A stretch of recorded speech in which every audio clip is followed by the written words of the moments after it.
In the midst of everyone being dead, I, the one who was supposed to be humanity's strongest warrior, am also dying. I really don't deserve the title of the strongest warrior because I had almost killed all the seven-finned. So, why is it that in the steel of the ancient king, there was an eight-finned demon? We humans really failed to understand the extent of these demons' powers. Continued to says that it was his fault, that he had failed to live up to the name of the strongest. The eight-finned demon looked at him with golden eyes. Wondered what it was trying to do. It flew and landed right in front of him, reaching towards him. Thought it was going to torment his corpse because of what he did. Darkness overwhelms him and soon he woke up in an unfamiliar place. Where am I? Didn't I just die? It doesn't feel like a dream. This feels so realistic. What's happening? Isn't this my face? Where's my handsomely plugged face and gorgeous physique? Who am I? Where am I? He was in Helios City. If you understand what taking part in the warrior exam signifies, it's protection. Helios City's 3rd Squadron leader, Jin No Tang, in the year 3069, after the enormous steels of the ancient king brought the apocalypse to our world, thousands of demons flooded out from them and slaughtered us humans. After experiencing the brutal battle in which humans were nearly driven to extinction, humanity finally managed to come up with a way to fight against these demons, grafting equipment. By recycling the internal cores of these demons, humanity was able to utilize the grafting equipment to temporarily obtain strength on par with those demons. 60 years ago, our greatest and strongest human soldier, the man who all warriors hailed as their leader, took charge of all warriors around the world. They battled in what would eventually be known as the strongest demonic wave in history. The battle raged on for many weeks, and humanity was plunged into darkness. Finally, humanity's warriors managed to push back the demonic wave, causing the demons to suffer a tremendous loss in exchange for 60 years of peace and progress for mankind. I've reincarnated 60 years later? I exclaimed. But at the same time, we've lost countless heroic warriors.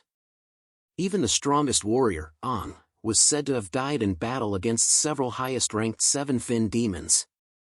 Therefore, this battle between humanity and demons represents mankind's tenacity and determination to bring forth the dawn of a new era. This was recorded in history as the Battle for Dawn.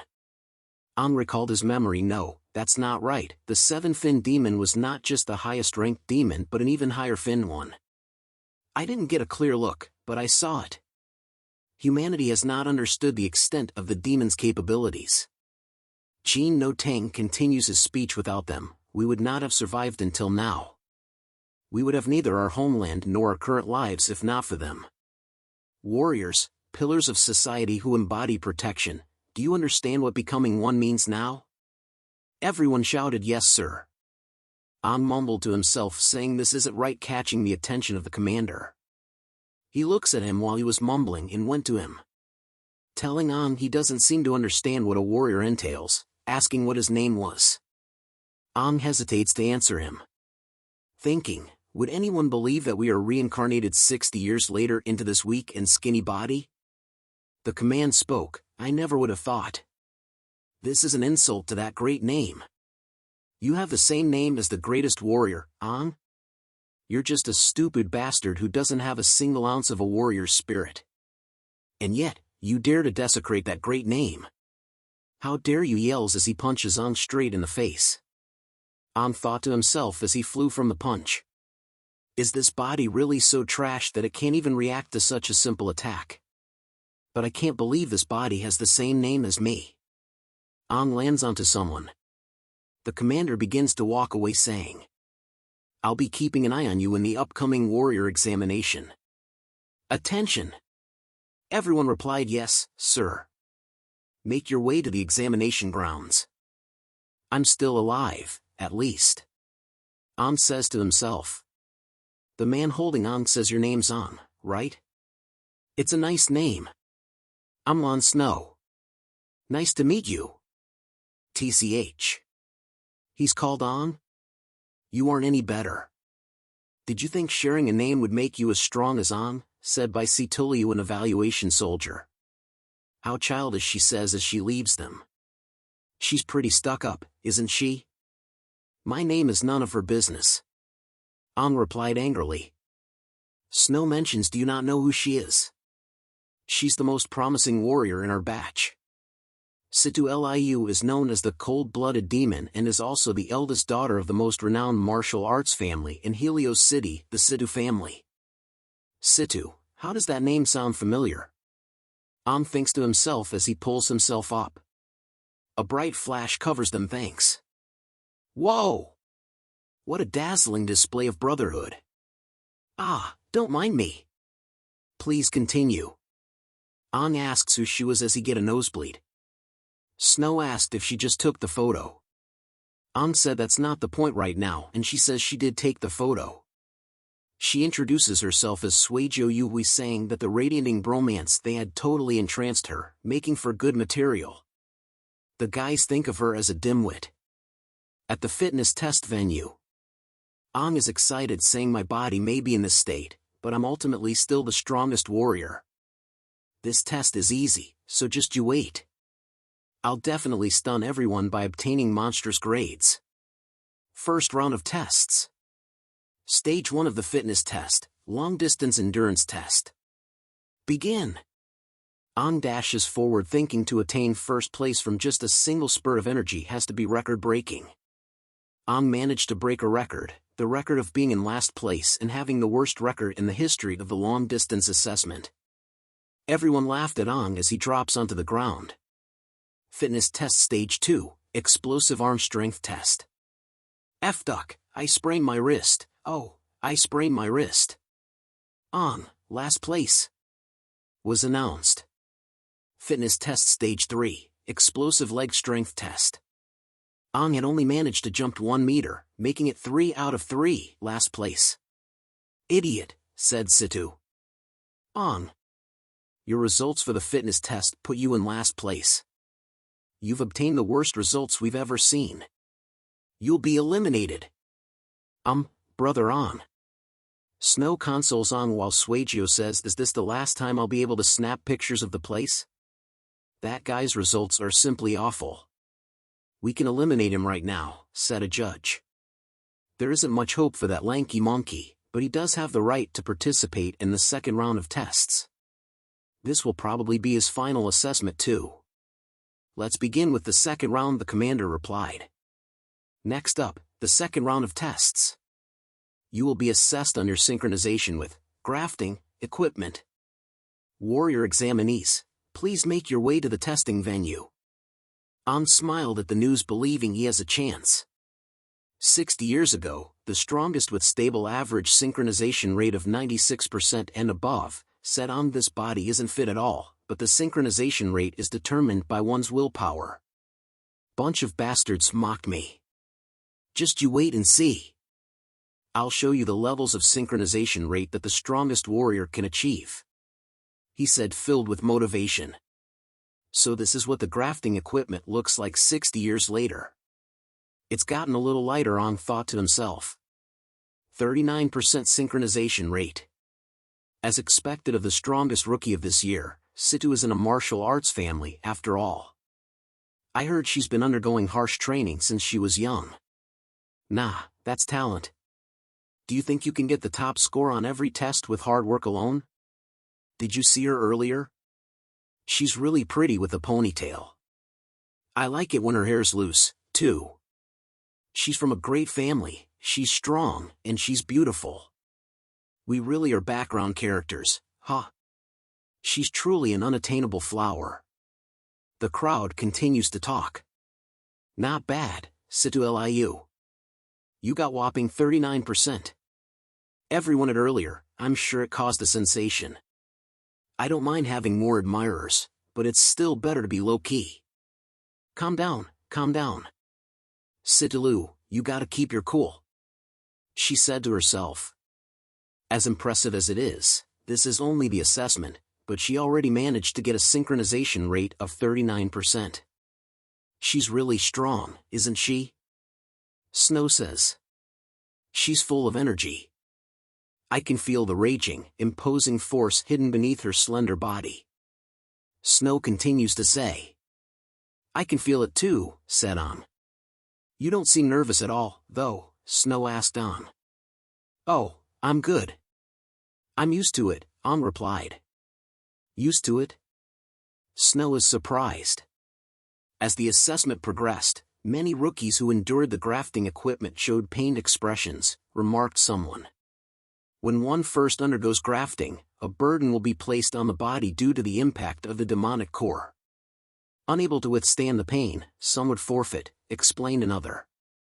I give up. I give up, I forfeit, yelled Suejo. The synchronization rate needs to reach at least 10% for one to pass, said another person.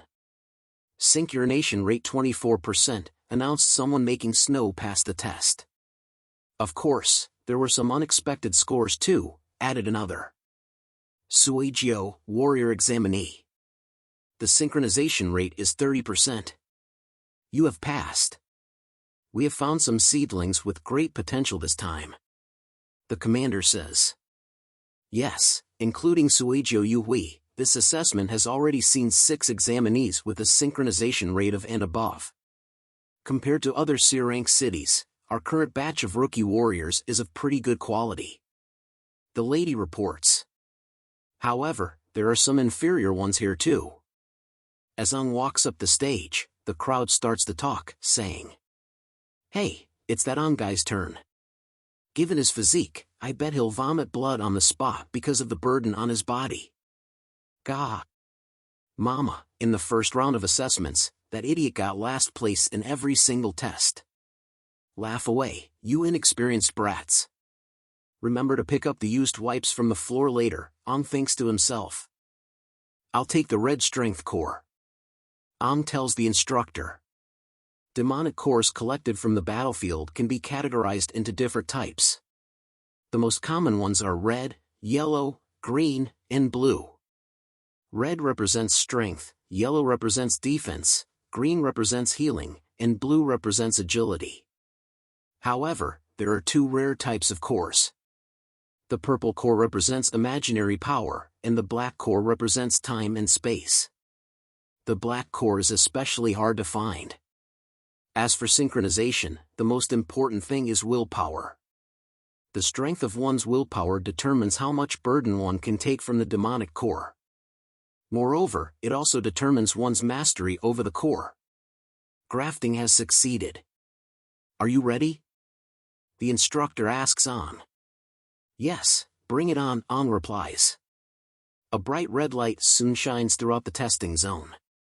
What a strong reaction. Take a look. Take a look at the synchronization rate of the strongest soldier. An screamed in his mind. It has been increasing rapidly. It has already reached 40% in just a moment. 40%? Has anyone ever gotten a synchronization rate of 96% before? Raise it even higher. The instructors are yelling, in disbelief of what they are seeing.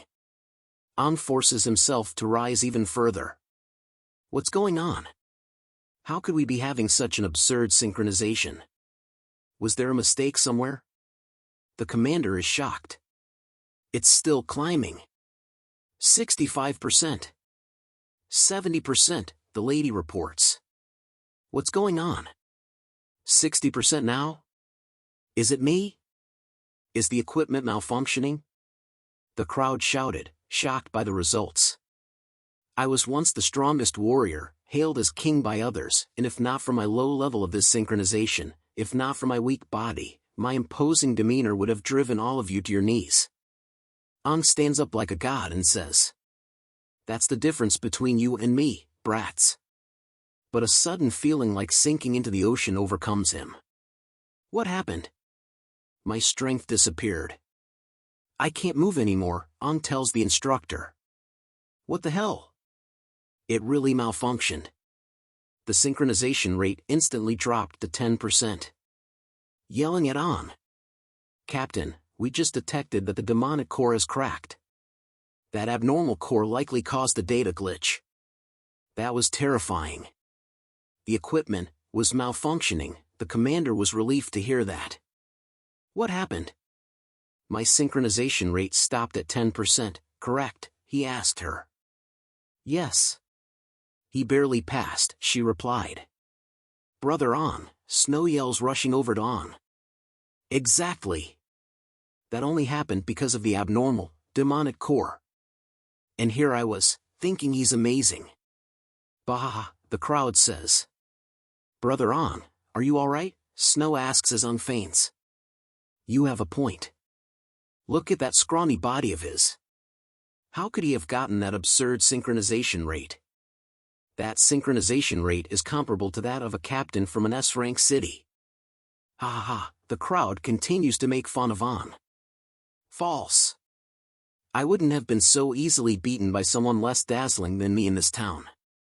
Never allow it. It's all my fault. Why did I try to compete with those brats? I'm glad I managed to pass. On says as he rests in Snow's arm. In the resting area, On wonders to himself, what was that just now? It felt like it came from the depths of my heart.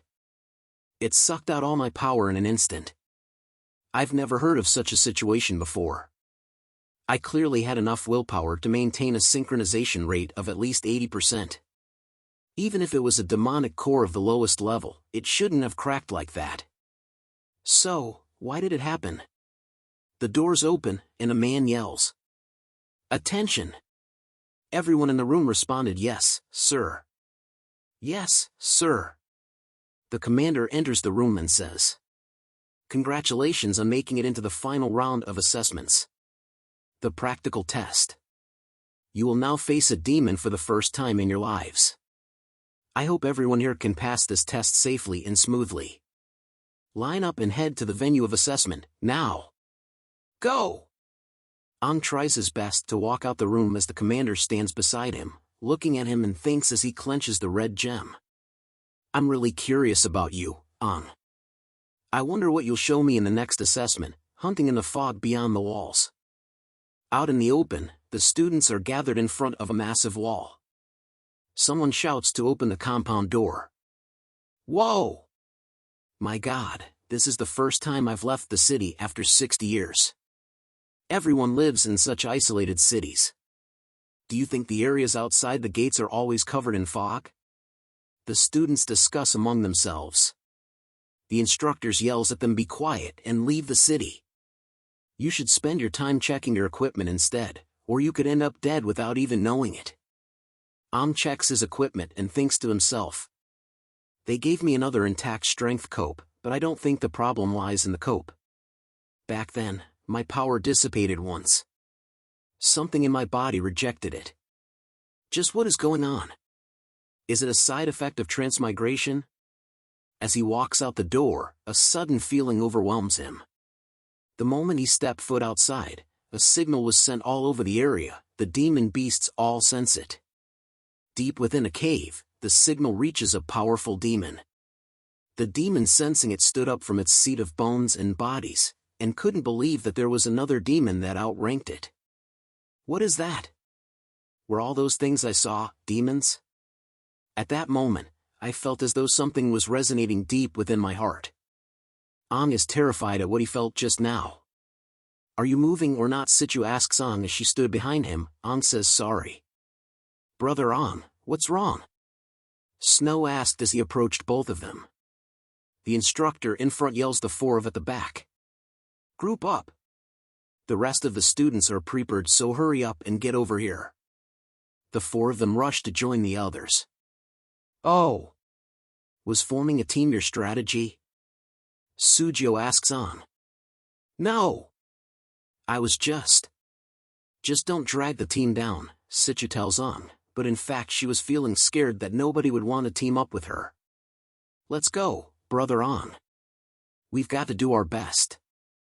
Snow pats on back. The team is formed.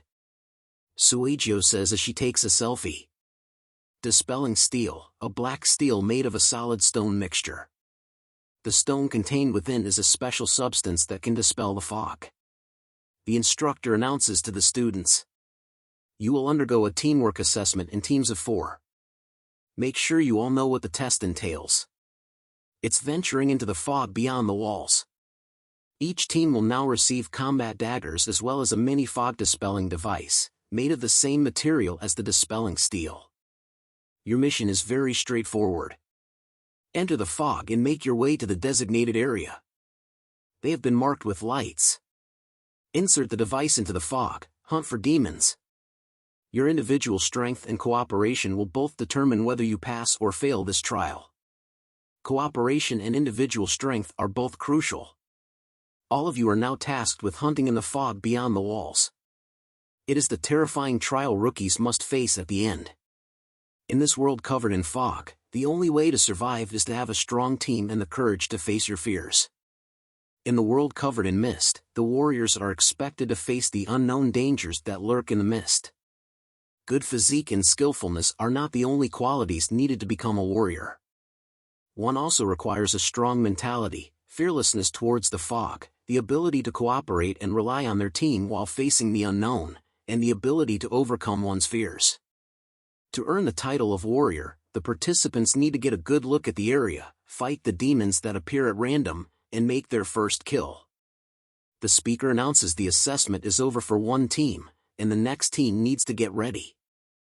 A woman with orange hair is seen standing high above on the walls. She says out loud, "There are lots of outstanding rookies in this batch. My target is clear, though. The only one I'm interested in is Situlu from the Situ family." This was the Helios City 2nd Squadron leader Dada Gel. She turns and asks two others, "How about you guys?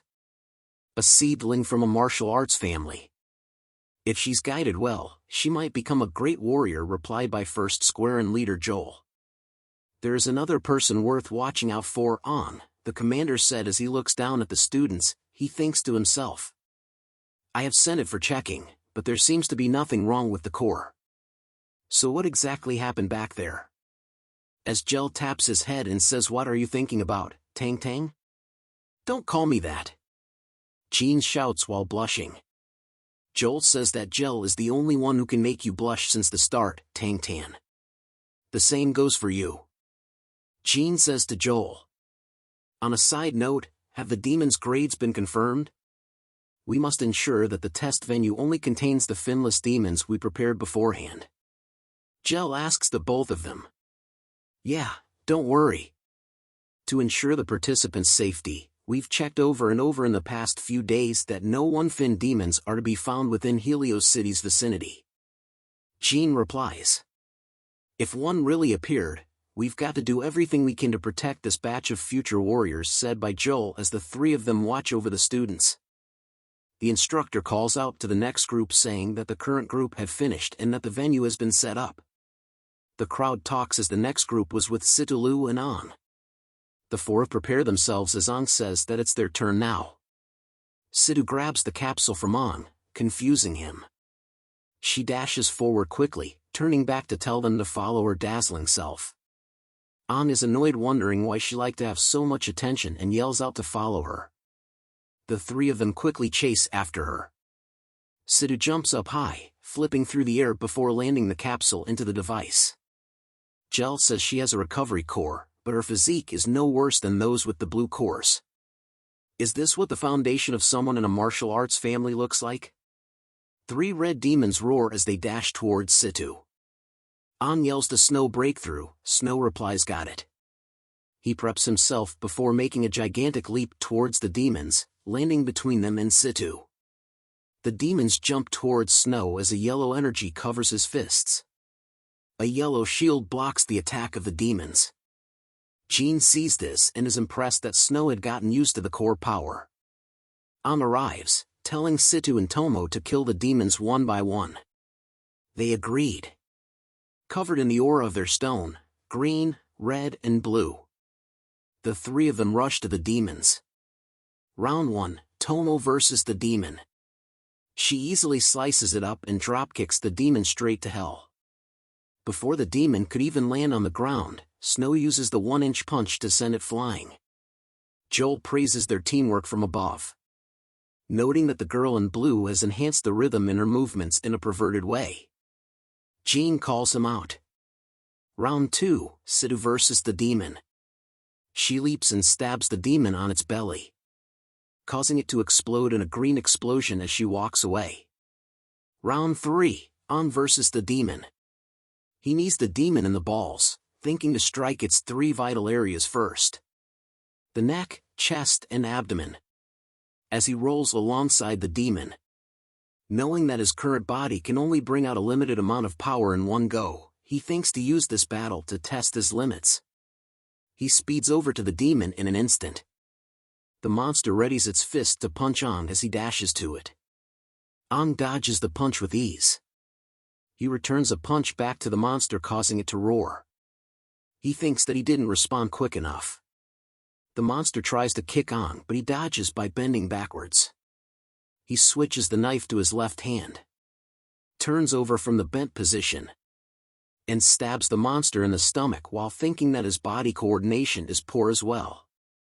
The monster shakes in pain and tries to claw at Ong, but he takes the knife out, leaping to the side, and slices the monster right in its mouth. The monster falls to the ground as Ong lands behind it, thinking he still doesn't have enough explosive power.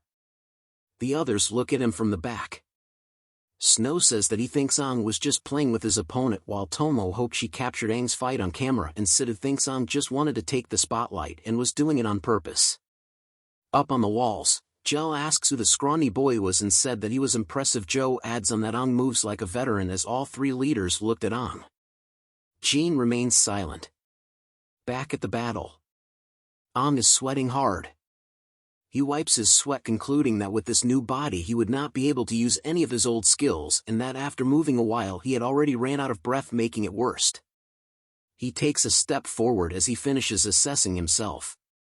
The monster was bleeding all over as Ong rushes towards it, telling it that it's time for it to die. But before he could reach it, something came out from the ground. The red spike appeared right before his eyes.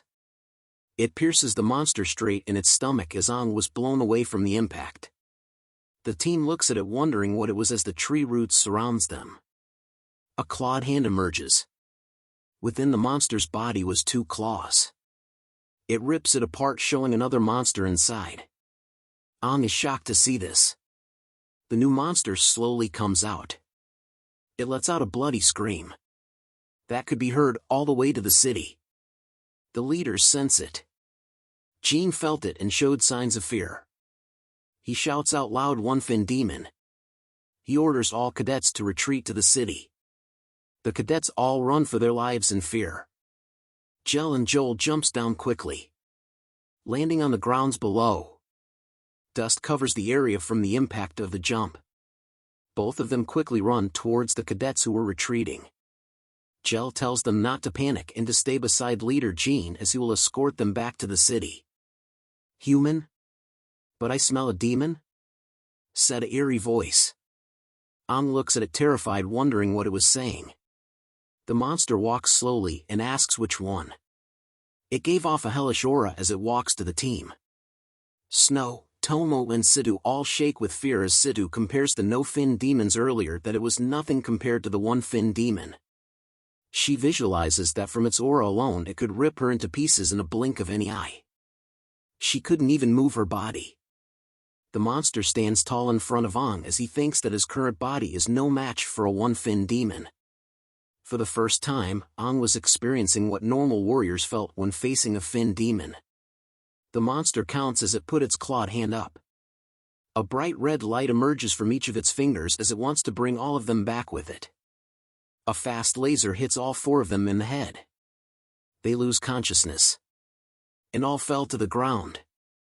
The monster looks back as the tree root behind it cracked. Leader Jel and Joel breaks through the tree roots. Joel shouts at the monster, telling it not to touch the cadets. It laughs at his face. As the leaders rush to the cadets, the tree roots surround themselves around the monster and the cadets. The monster smiles as the roots covers it. It's said by as the monster and cadets disappear into the ground. The leaders are shocked that a monster had taken 4 cadets. The ground near the hole swells up and starts to move, alerting the leaders.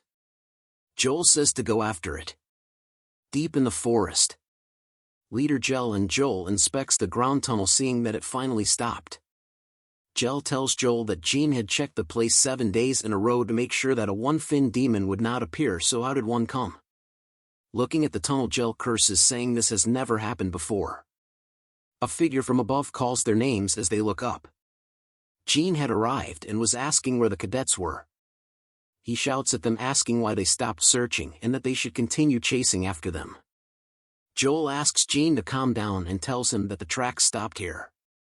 Jel added on by saying that the demon dug underground once it reached this point as Jean inspects the tunnel. Jean touches the track. A memory of his younger brother comes into his mind. "Bastard!" he yells as he smashes the ground. He talks to himself, saying it's his fault and that he should have checked properly. "It's all my fault," he screams. Joel tells them that they should head back as the people in the city will be panicking and that the three of them can't be away from the city. Jel stays silent. She then comforts Jean, saying none of them wanted this to happen and that he needs to calm down. Jean pushes her hand away from him gently. He slowly stands up and tells them both to go back and that he'll search for the cadets a little longer. Joel asks Jean to stop, but Jel interrupts him, telling Jean to make sure he comes back before sunset. Jean with a sad face turns to her and says, "Yeah, I know." He runs into the fog. Jel tells Joel that they wouldn't be able to convince Jean to stop, and Jean scratches his head, agreeing with her, saying that Jin's little brother was taken by a demon in the past and that he had been blaming himself for that ever since. She then says that if Jin's younger brother was still alive, he would be the same age as the cadets. Looking at the sky, she says that Jean thinks of the cadets as his younger brother. In a dark cave, someone wakes up. It was He wonders where they were. He looks around and sees everyone tied up, but at least they were alive, he says. A voice from the darkness whispers to "You woke up?" Quickly turns his head and sees the one-fin demon behind him. Struggles to free himself while the demon walks past him, saying that woke up so quickly, making him different. Notices a piece of bone on the ground while the demon walks in front of him, saying it was very curious. But something blocks his mouth. The demon slams hard into the pillar he was tied to, making it crack. It holds Aang's face close and asks him why he smelled like a stronger demon than it. Replies, "What the fuck are you talking about?" as it squeezes his face. Releases his red aura, making him free from the restraints, and causes the demon to fall back. He quickly lands on his feet and grabs the sharp bone. He slices at the demon, but it dodges it easily. The demon readies its claws, saying how lively. It swings its claws at but dodges it with a backflip. He quickly backs away from the demon, thinking to himself that if it was him from the before, he could have taken the demon's head before it could even react. He also has to save the other three. Once again, rushes towards the demon. He analyzes the demon as a red cord, making it agile with flexible joints that allow for quick reactions and attacks. "That's useless," the demon said as it reaches out with its claws. Tilts his head, hoping to dodge. But the demon's claw pierces through him. Holds onto the demon tightly with its claws in his body, as this was the only chance he had. He spots the weakness and stabs the demon in its joints. He holds the arm tightly and rips it out. The demon yells as looks at it and says that it shouldn't have looked down on him, as he had killed a ton of one-fin demons before. But the demon smiles. It knees in the stomach with extreme force, causing he cough up blood as his eyes turn white. The demon flings across the area with dust all around the place. Deep in the dust there is a hole in the wall. Aang's blood was splattered from the impact on the wall as his body just sits there not moving. The demon tells him he may know its weakness, but it was a wood type with a red core, as its arm regenerates. "I can mend myself," the demon says as its arm completely heals. Opens one of his eyes and sees that it can heal itself. He was shocked to know that the demons have evolved after half a century. "You're the one that looked down on me," the demon says. It bends its clawed finger. Spikes rips into Aang from the wall behind him. The demon calls it to come as Aang's body is sent flying towards it with the tree roots. The demon grabs Aang's head. Aang glares at the demon as it holds his head. The demon lets go of Aang's head, saying it doesn't understand him and to forget it. Aang looks at the ground in a blurry state, believing that the spikes had punctured his internal organs and that it was so painful to the point he couldn't breathe and that he was gonna die even though he just reincarnated. He looks at his teammates thinking they would die too. He recalls his past memories of his teammates dying in front of him. Aang says I'm sorry everyone as his eyes slowly close. He laughs as his blood drips on the ground, saying he couldn't accept this. The demon looks at Aang and sees that he was dead, calling him a weak human. It wonders if it will evolve if it eats Aang. The demon opens its mouth wide and decides to eat Aang. But a figure appears, releasing a strong aura from Aang's body, asking the demon if it would eat him. The demon senses the powerful energy and immediately backs away from Aang. A voice from Aang's body says, "You can't die here like this, or else all my plans will go to waste." The red core cracks. The mysterious voice continues to say, "I can't believe that the last silver of my consciousness would be used here like this." The demon shrieks at the terrifying presence. The demon realizes the power was increasing from 5 fin to 6 fin and more as Aang's body is covered in a deadly red aura. Aang's body completely heals as the red aura enters his body, slowly changing him. One by one. Soon Aang completely changed. He opens his eyes, and a huge red pillar emerges from him. It pierces the ground straight into the sky. Demons around the area were shocked by it. The aura reaches the demons and erases them from existence. The red pillar of aura slowly disappears as the red energy converges deep underground. A red demon is floating in the air and says, "I am the only 8-fin demon that exists. The Crimson Crystal's strongest existences. Your king."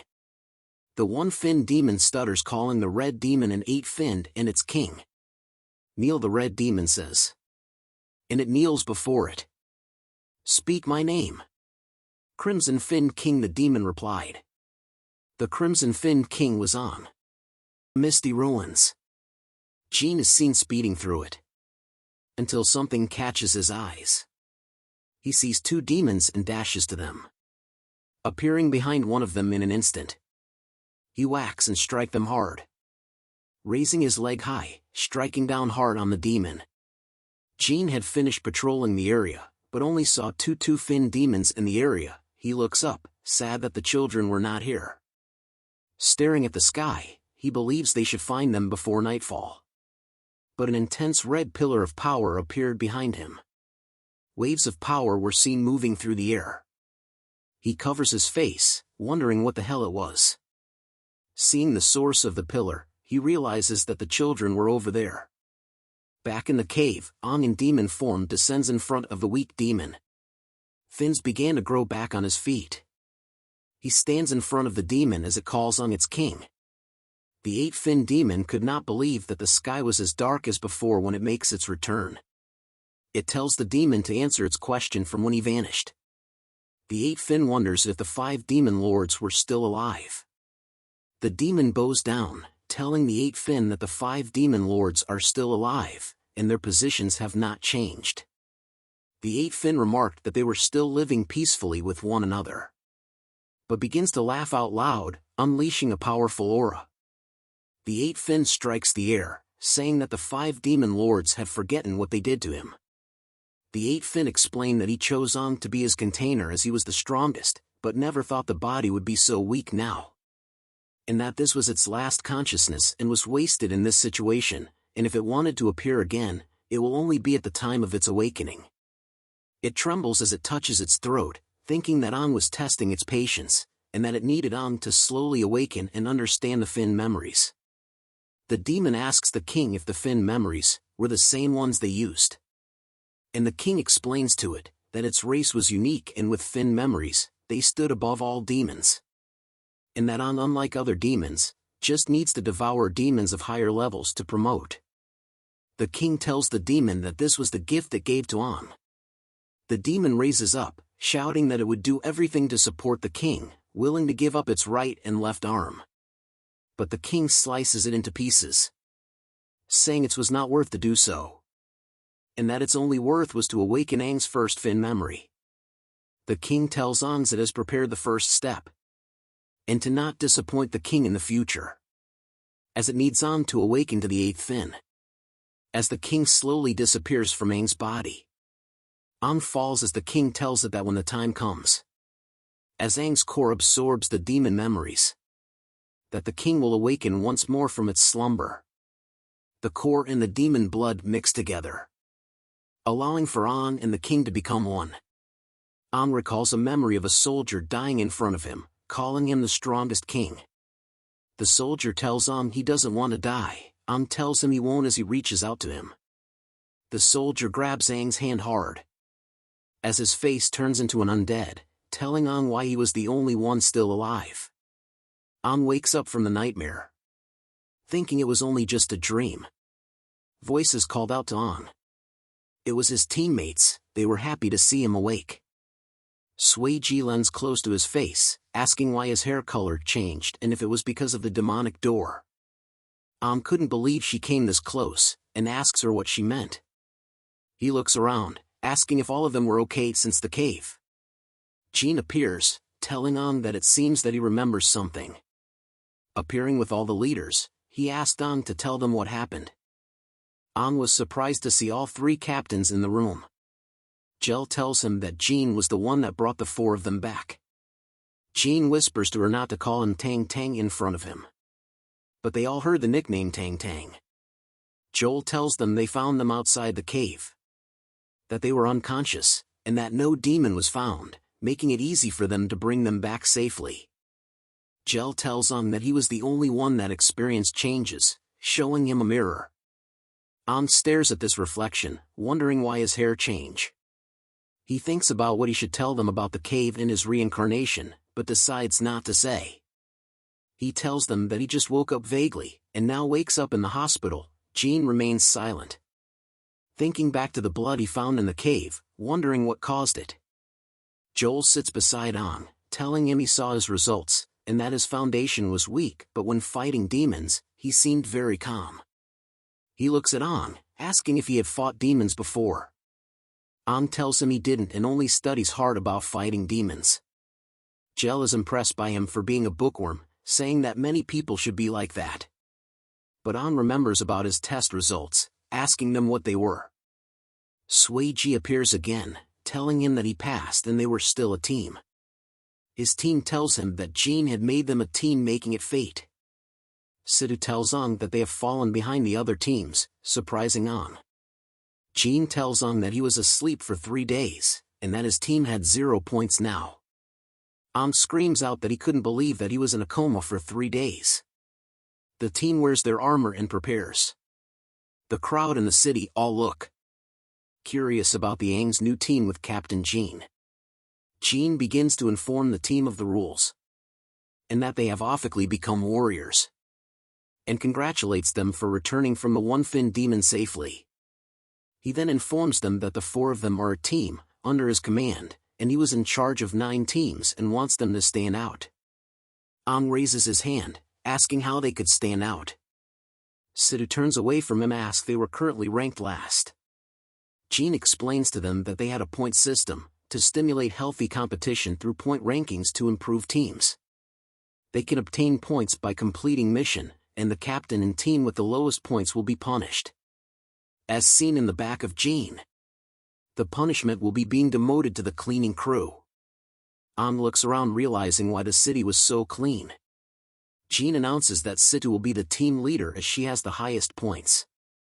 No one objects to the choice except Aang, thinking why they didn't choose the strongest warrior. Taking a step forward, Sidhu shouts loudly that they will complete their mission. The day soon reaches the afternoon. Jean turns to leave, telling them to look at other teams' points and decide on a mission. He advises to find him if they face any problems. Jean dismisses the team at once. Sidhu tells the team to look at the mission board, as their team was far behind the others. But Suiji tells her to stop, and that something else was more important. Sidhu turns around embarrassed, wondering what it was that she missed. Suiji tells her that they needed to take a photo as a team first. Sidhu stares at her in disbelief. An whispers that small teams as a whole was not a bad idea as he smiles widely. A photo is taken of their team, aka death flag for the three of them. Jean is seen with the other captains, asking what they think. Jean tells them that there were signs of demons' blood splattered all over. Joel looks him, wondering if he though the kids did it. Jean tells him he suspects An, because he could smell a familiar but unquown stink from him. Jel hugs him from the back, saying he was overthinking, and that the kids are back safe and everything's fine. She tells him that the team seems strong and that he should take care of them, so he won't lose to hers, but Jean tells her he was serious.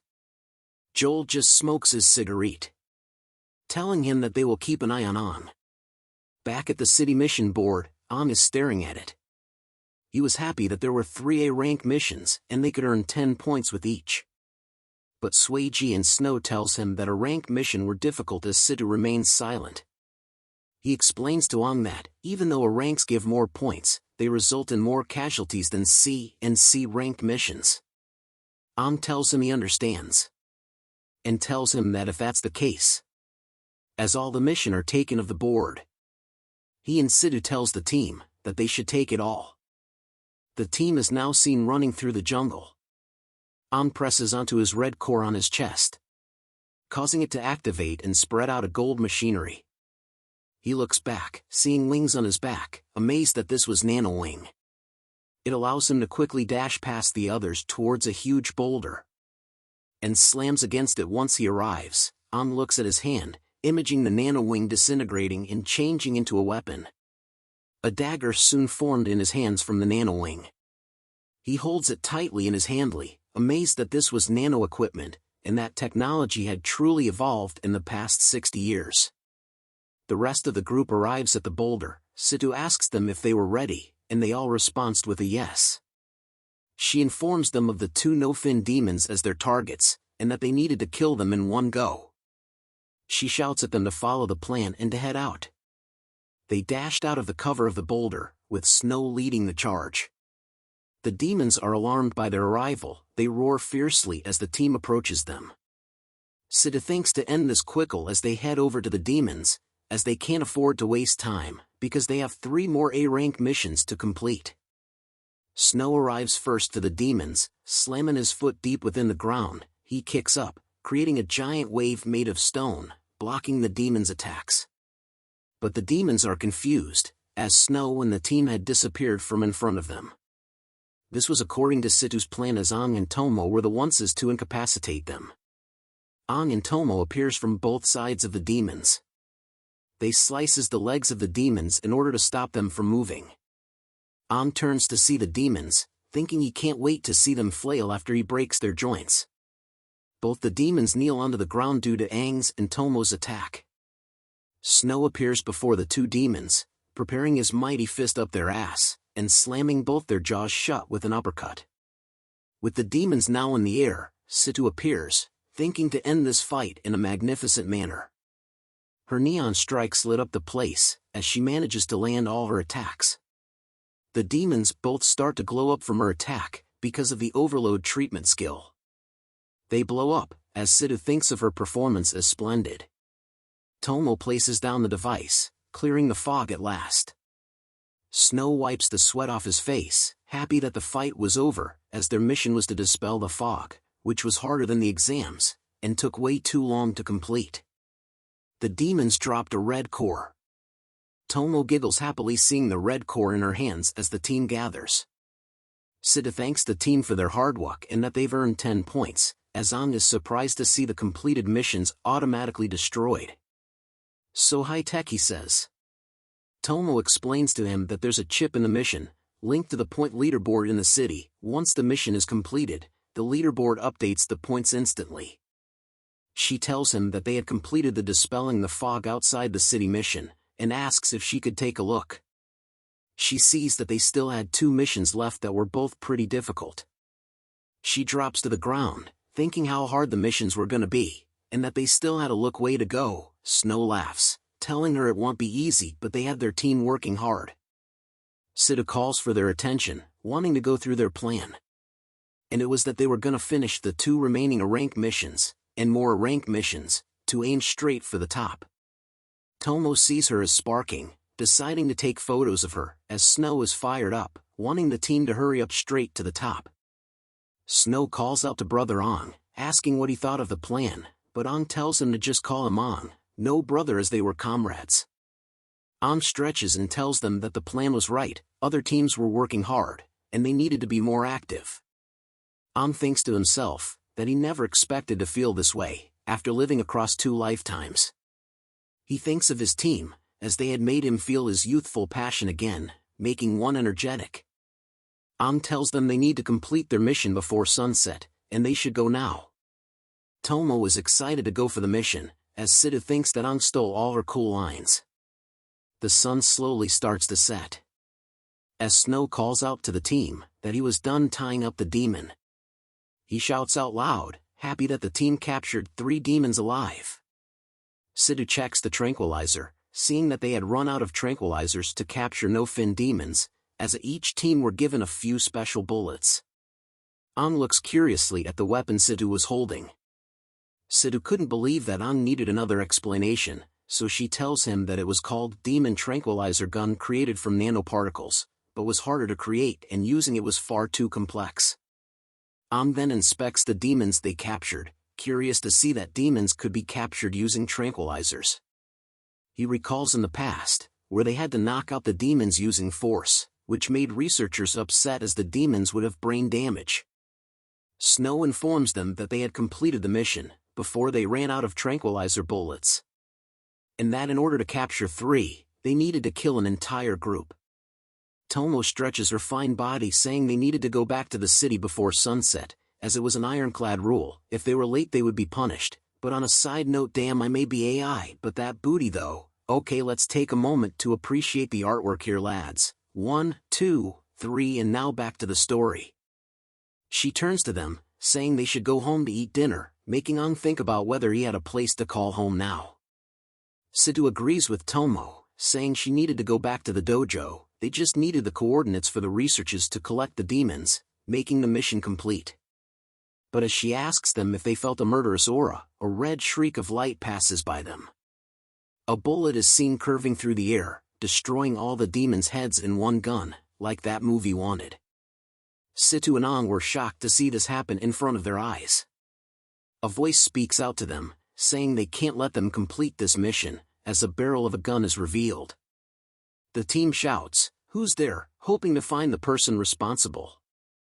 Another team appears in the tree and on top of a boulder. That team asks if Aang's team were the ones who took all the A-rank missions. The red hair with a mask then tells them they were the ones planning to take those missions. "Who let you have them?" he asks. Aang asked who they were. The mysterious red mask told him that they were Black Gun, a squad that joined squadron leader Chi Yaotang in the last assessment. In simpler terms, they were Aang's seniors in one of the 9 squads, as explained by the red-masked person. The red mask asked the team member how many new squads had joined Ji Yaotang this time. She replied that there were 3. Looking at Aang's squad, the red mask told them they were a rookie squad who had not shown respect to their seniors yet, being rebellious. Suddenly, they all leaped forward and appeared right in front of Aang's squad, expressing their disapproval of the fact that Aang's team had taken all the A-rank missions for themselves without seeking approval from the seniors and not taking them seriously. Meanwhile, Lu was staring at the dead monster corpse. It was the same monster her team had spent a significant amount of time and effort capturing. She looked at it intensely, clenching her teeth tightly as she thought about the tremendous amount of hard work they had put into capturing these demons. She asked the red mask who their leader was.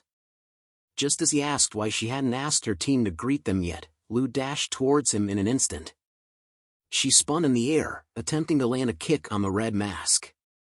However, he easily dodged her kick by bending backward, as if he were in the Matrix. Confused by her actions, the red mask yelled at her for daring to attack her seniors, labeling them as undisciplined rookies. Anger consumed Lu as she readied her fist to attack, telling the red mask how dare he call themselves their seniors. Before she could attack, her teammates appeared and held her back, urging her not to act rashly. They reminded her that they were still their seniors, and it would be better to talk things out. While they restrained Lu, they told the Red Mask that they were being unreasonable and couldn't just kill the demons they had captured with so much effort. However, the Red Mask laughed off their claim of being unreasonable. With a disapproving gaze, he told them that this was a competition and that they were being naive. Lu's anger flared up at the mention of being naive. Internally, she labeled the Red Mask a bastard for ruining their mission. As a leader, she questioned how she could face her squad now. She screamed in her mind. Snow then turned back to call on. As he was about to discuss the situation and suggest talking it out with the seniors, Ong dashed past him in a red blur. He leaped right in front of the Red Mask, kicking him straight in the face while telling him to F off. Red Mask's team shouted out in worry.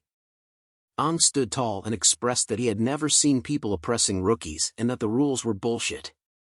Aang's team was shocked and surprised by his actions, but Lu gave him a thumbs up. Red Mask was trembling in pain as he held his face, calling them bastards for treating their seniors this way. He called out to his team, Black Gun, to get ready for battle. The three members readied their weapons in agreement with the Red Mask's order, preparing to attack Aang's team. However, before the clash could happen, a voice echoed loudly in the air, shouting, "What buffoonery!" Jean appeared instantaneously between Aang and the Red Mask, just as they were about to attack each other. Jean grabbed onto Aang's leg while simultaneously blocking the Red Mask's punch. In a single fluid motion, Jean hurled both of them in different directions, sending Aang and the Red Mask flying back to their respective teams. Aang thought to himself that he couldn't see the standards of modern warriors, as they wouldn't even be fighting. Jean appeared wearing a red deadly aura, covering his body. He turned to the two squads and scolded them for not caring about their survival when the sun was about to set. Red Mask complained to Jean that Aang's team had started the fight and even tried to smack the mask off his face. Lu looked at the Red Mask and called him a child for complaining to Jean, which angered the Red Mask. Tomo then brought out her camera and showed Jean the photo proof that Red Mask's team had killed their demons. Snow was surprised to find out that Tomo had taken pictures. Jean asked them if they had taken the A-rank mission of capturing demons. Lu informed him that they had already completed the mission, but the Black Gun squad destroyed their efforts. Jean closed his eyes, showing understanding. He explained to Aang's team that while they might think Black Gun had gone too far, it was actually a common experience for rookies. He looked at Lu and told her that their response was up to them. Jean further explained that the city only looked at a squad's points and that all forms of competitive actions were allowed. These rules applied to every city. He continued by saying that as warriors, they would face greater challenges in the future and wouldn't be dealing with these basic threats. He concluded his speech by stating that he had intervened in the fight only because the sun was setting, and they should return to the city. He then told the Red Mask that he felt embarrassed for him, having a rookie team steal an A-rank mission from them. The Red Mask could only respond with a simple yes, sir, and slowly made his way back to his team. As he walked away, he turned to Aang and asked for his name. Aang looked at him and simply replied, Aang. Shock registered on the Red Mask's face as he heard the name. He began laughing out loud, telling his team about Aang's name, while Aang remained silent, stating that the Red Mask had asked for it. As the Red Mask left, he told Aang that he wouldn't allow his squad to easily earn points from now on. Steam erupted from his body as he vowed to make sure that Aang's team would rank last on the leaderboard this month. He walked towards his fallen mask on the ground, pointed to his injured face, and promised to return the favor. He then grabbed his mask and placed it back onto his face while calling out to his team. They all disappeared in an instant.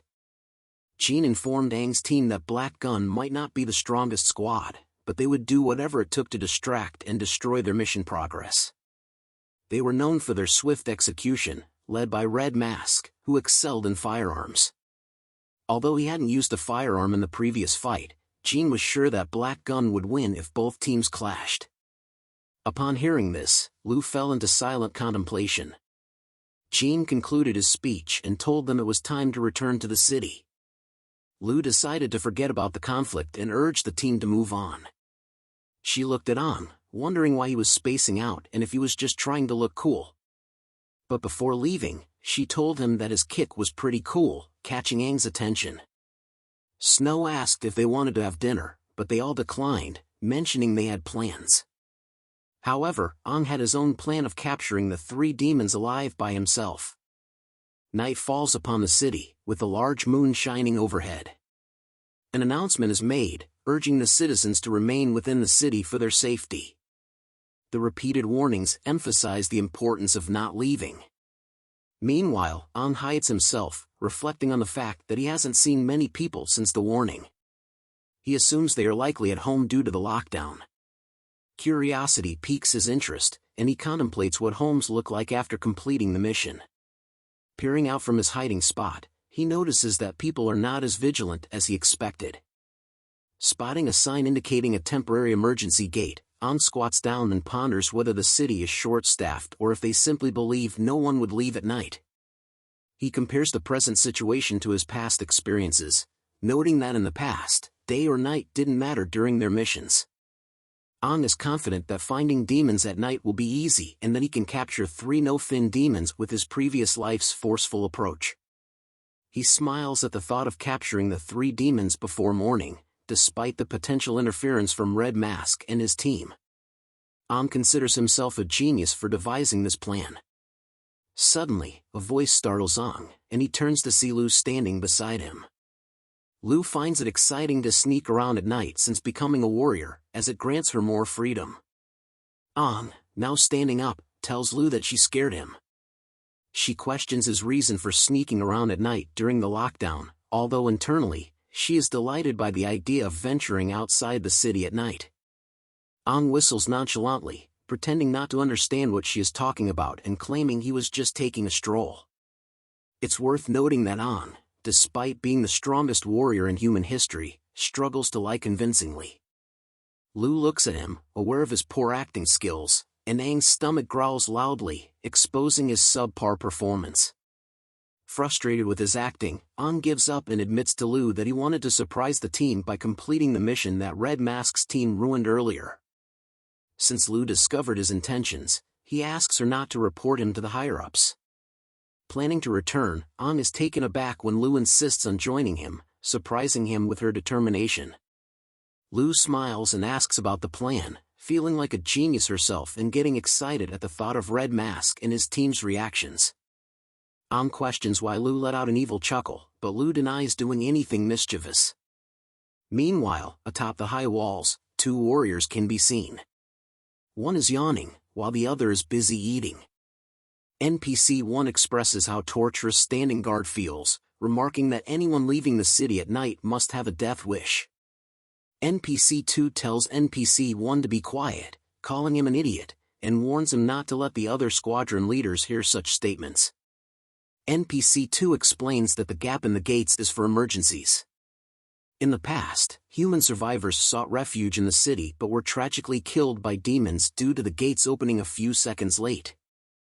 Since then, almost every city decided to leave an emergency gap in their main gate to prevent such tragedies from recurring. NPC 1 apologizes for his lack of knowledge, but NPC 2 reassures him, taking out an item that brings joy to men in the middle of the night, a photo book featuring female warriors from other cities. Blushing happily, NPC 1 holds the newest photo book, and NPC 2 cautions him to be careful with it, given its cost. Both of them giggle as they enjoy the photo book together. Seizing the distraction, Lu and An seize the opportunity to sneak out of the city. As An looks ahead, he recognizes the area as the previous assessment venue, where the fog is denser at night. He calls out to Lu, instructing her to follow him in a particular direction. Eventually, they reach an empty area, and Lu notes that they are far enough from the city to avoid detection. The decaying forest will provide adequate concealment. Ang informs her that it's time to initiate the plan. He will lure the monsters, and she will knock them out with brute force. Ang leaves the area first, instructing Lu to wait for his signal. Lu's hands tremble as she contemplates Ang's confidence in venturing alone into the night fog. Uncertain whether her feelings are fear or excitement, she focuses on the task at hand. With determination, she looks ahead, prepared to launch her attacks once Ang returns. Ang reappears, being chased by a huge red demon. Lu is shocked by Ang's ability to serve as bait. Ang lands on a tree, deftly evading the monster's attack. He calls out to Lu, who appears right behind him, and they simultaneously kick the monster in the face. They continue this strategy of striking the monster's faces, making it easier for them to capture the creatures together. They employ their elbows to knock out another monster, using coordinated attacks from both sides.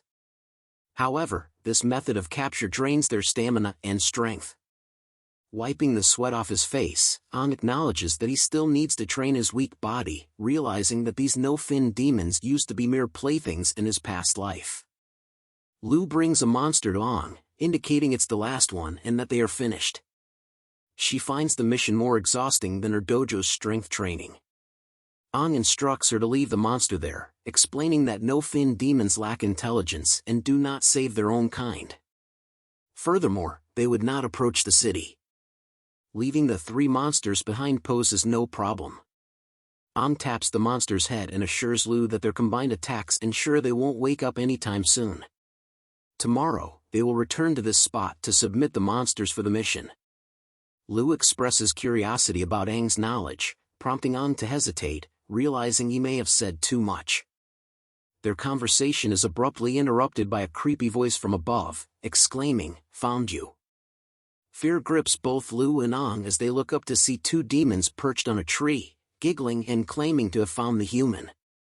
The demons remark that Ang smells like them. Lu, filled with terror, spots the two fin demons, while Ang curses internally, wondering why two one-fin demons appeared simultaneously. Aware that they would be overpowered in a fight against the demons, alarms sound, and lights activate in the city. The three squad leaders, accompanied by the two NPCs, appear behind them. Joel informs everyone that signs of one-fin demons have appeared, instructing them to scan the area with spotlights. The two NPCs agree, shouting affirmatively. Jel asks Jean why one-fin demons have emerged and speculates if it's the same one from the assessment. Jean assures her that he found the demon in an underground cave and is certain it was dead. Spotlights begin scanning the decaying forest, revealing the presence of the demons in the same area as Ang and Lu. The NPCs alert the captains that two one-fin demons have been spotted. Joel calms everyone down, ordering the city gates to be shut and the defensive turrets to be prepared. He ponders what might have attracted two demons to appear simultaneously. The defensive turrets are activated and begin charging up. However, someone shouts to hold on and not to close the gates. Jel is surprised to hear this from Jean, who explains that there is someone out there.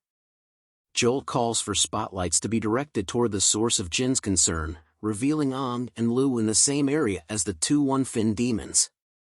Jel asked why they were outside the city at night, but none of the captains had any idea.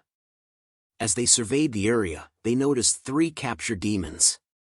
Jean closed his eyes, finally understanding why they were outside the city. He explained to the others that Ang and Lu wanted to capture demons at night because their progress was hindered earlier in the day. Joel added that their talent and reckless desire for good performance had caused this problem, something common among rookie warriors. Jean hyped himself up, covering his body in a red aura, preparing to jump. He exclaimed that Ang and Lu would receive the worst punishment when they returned. Jin's powerful leap created a shockwave, pushing everyone back. Jel called out to him and turned to Joel, informing him that she would go with Jean for the rescue and leave the command to him. Confused by her upside-down jump, Joel shrugged it off, knowing he wasn't the rider. Jean and Jel leaped from the top of the wall, with Joel watching from above, realizing that a rare night of drinking had been ruined. He saw the intense impact of their landing and their dash forward. One of the one-fin demons noticed the captains approaching. Ang told Lu to hide behind him, saying they needed to wait for help and stall for time. Ang wondered if the demons were here for him, just like the one-fin demon from before. He questioned whether it was because of his rebirth or something that happened in the cave. Lu stepped up, suggesting they should fight together.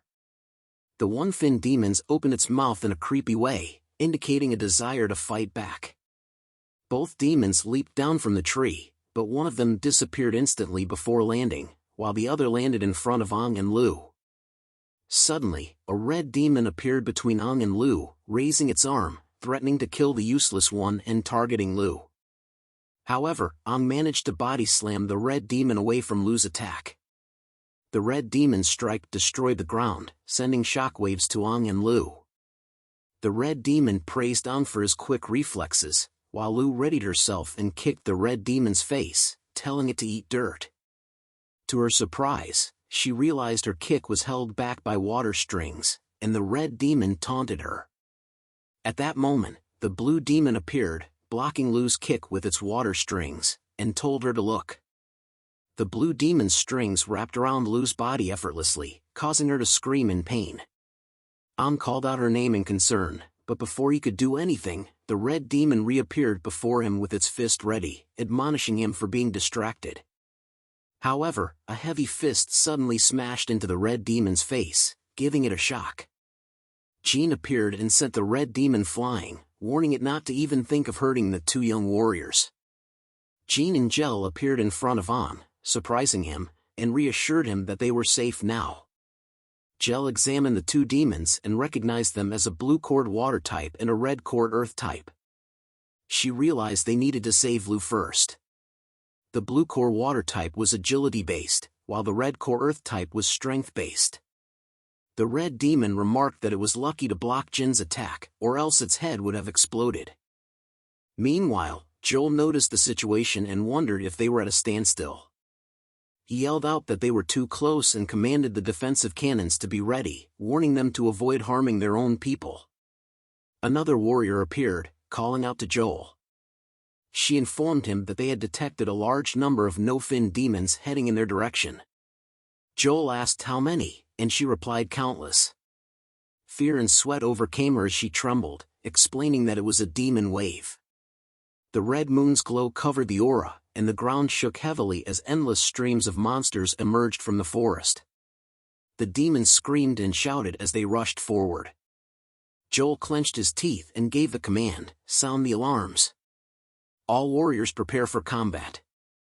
The command echoed through the air as alarms and sirens blared throughout the city in response to the incoming demon wave. The warriors in the city rushed towards the walls, preparing to assemble in their squads. Jean took note of the demon wave, realizing that the demons were well prepared since they had made such a big move. Ang added that they had passed them and were heading straight for the city. Gel informed them that the demon wave had been called by the two demons, emphasizing the need to eliminate them quickly. Lu shouted to them that she was fine and urged them to help the city instead, feeling like a burden and neglecting her duty. However, the blue demon covered her mouth, telling her to shut up, while she struggled to free herself. Determined, the three of them leaped towards the demons, with Jean leading the charge.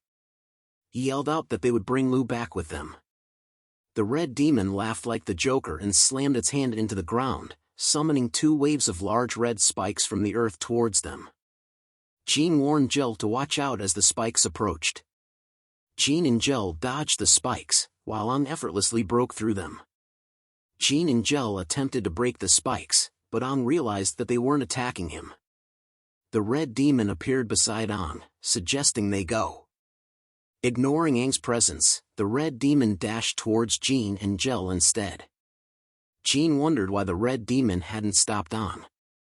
As Jean and Gel fought the red demon, it warned them that spacing out would result in death. The blue demon tightly held onto Lu, urging Ang to follow. Suddenly, Lu was sent flying backward as a large stream of water carried her away from the group.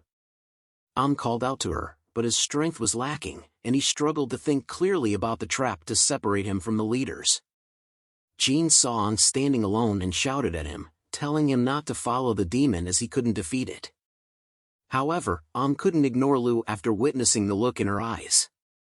He clenched his fist tightly, realizing he couldn't abandon her, and decided to follow her. Deep within the decaying forest where Lu was previously kidnapped by the blue demon, the blue demon suddenly stops running away and places Lu in front of itself. It stares intensely at Lu, creating a moment of artistic appreciation. Now, let's return to the story.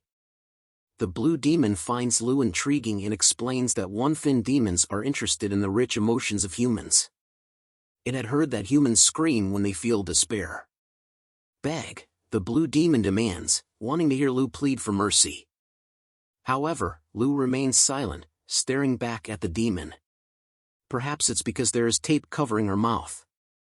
Lu manages to remove the sticky blue substance from her face, revealing that her mouth was covered and making it impossible for her to scream. The blue demon then orders her to scream, but Lu remains defiantly silent. The demon wonders if Lu is even worthy of begging for her life. Lu, unyielding, tells the demon that she belongs to a martial family that taught her never to bow her head before an enemy. Cowardice is considered shameful in her family, so she challenges the demon to either kill her or face her in combat once again. The demon remains silent for a moment, processing Lu's words, but then bursts into laughter. It kicks her in the face, expressing its anger. It taunts Lu, claiming that she was merely bait and will soon meet her demise on the ground. But Lu, displaying the utmost confidence, gives the demon a powerful side-eye. Just as the blue demon approaches Lu with malicious intent, a voice calls out, breaking the tense atmosphere. An appears, wielding his knife and pointing it at the demon, demanding that it release Lu and acknowledging himself as their target. Lu looks at An, puzzled by why he came alone. The blue demon rejoices at the sight of An, realizing that their trap has worked, and that he was the true target all along. Lu wonders about the demon's claim regarding An being the target. An prepares himself with his knife and asks Lu if she is all right. She assures him that she is fine but urges him to leave, recognizing that he cannot defeat the demon on his own. In a fit of anger, the blue demon kicks Lu in the stomach, criticizing her for being noisy. Aang's anger intensifies as he pleads with the demon to spare Lu and offers himself as a substitute. However, the demon dismisses Aang's words with a giggle. Suddenly, a rapid stream of blue water propels itself toward An. The blue demon, once again in front of An, warns him that both of them will meet their demise. An attempts to slice the demon with his knife, but the demon swiftly evades the attack. It retaliates with a powerful punch, which An manages to block with his left arm. Realizing his body is unable to keep up with the demon's swift movements, An ponders whether the demon is of a water type. He contemplates the evolution of demons over the decades and their acquisition of new attributes. Aang's body begins to bleed as more cuts appear, making him realize that his current physical techniques are insufficient. He acknowledges that both he and Lu are in danger of losing their lives. Meanwhile, as Lu lies on the ground, she wonders why Aang came alone, knowing that he is no match for a one-fin demon. Her attention is drawn to a sharp spike on the ground in front of her. Determined not to remain idle, she moves closer to the spike, understanding that she cannot sit still and do nothing. Taking advantage of Aang's arm blocking the blue demon's attack, he recognizes it as a chance and swings his knife with intense power. However, the blue demon captures the blade with its watery form, mocking Aang for supposedly killing the one-fin demon in the cave. Aang vehemently denies any knowledge of such an event, but the demon scorns his attitude and decides he must be punished. Gripping both of Aang's arms, the demon twists them in various directions, breaking the bones. Aang's agonizing screams echo throughout the forest. Holding Aang in the air, the demon accuses him of dishonesty and delivers a brutal knee strike to his stomach, further inflicting harm. The force of the kick sends Aang flying backward. The demon demands that Aang reveal his secret but finds him lying motionless on the ground, believing that its kick has disemboweled him. Aang contemplates his own frailty, realizing that he couldn't even defeat a one-fin demon despite falling in slow motion. Meanwhile, Lu notices that Aang is in grave danger and takes action to free herself, even resorting to cutting her own wrists to make them bleed. As the demon advances toward Aang, threatening to devour him for not admitting his secret, it licks its lips, anticipating that consuming Aang will lead to its own evolution. Just as the demon reaches for Aang, a blade materializes behind its head. The demon swiftly dodges the blade as Lu appears behind it, catching the blue demon off guard.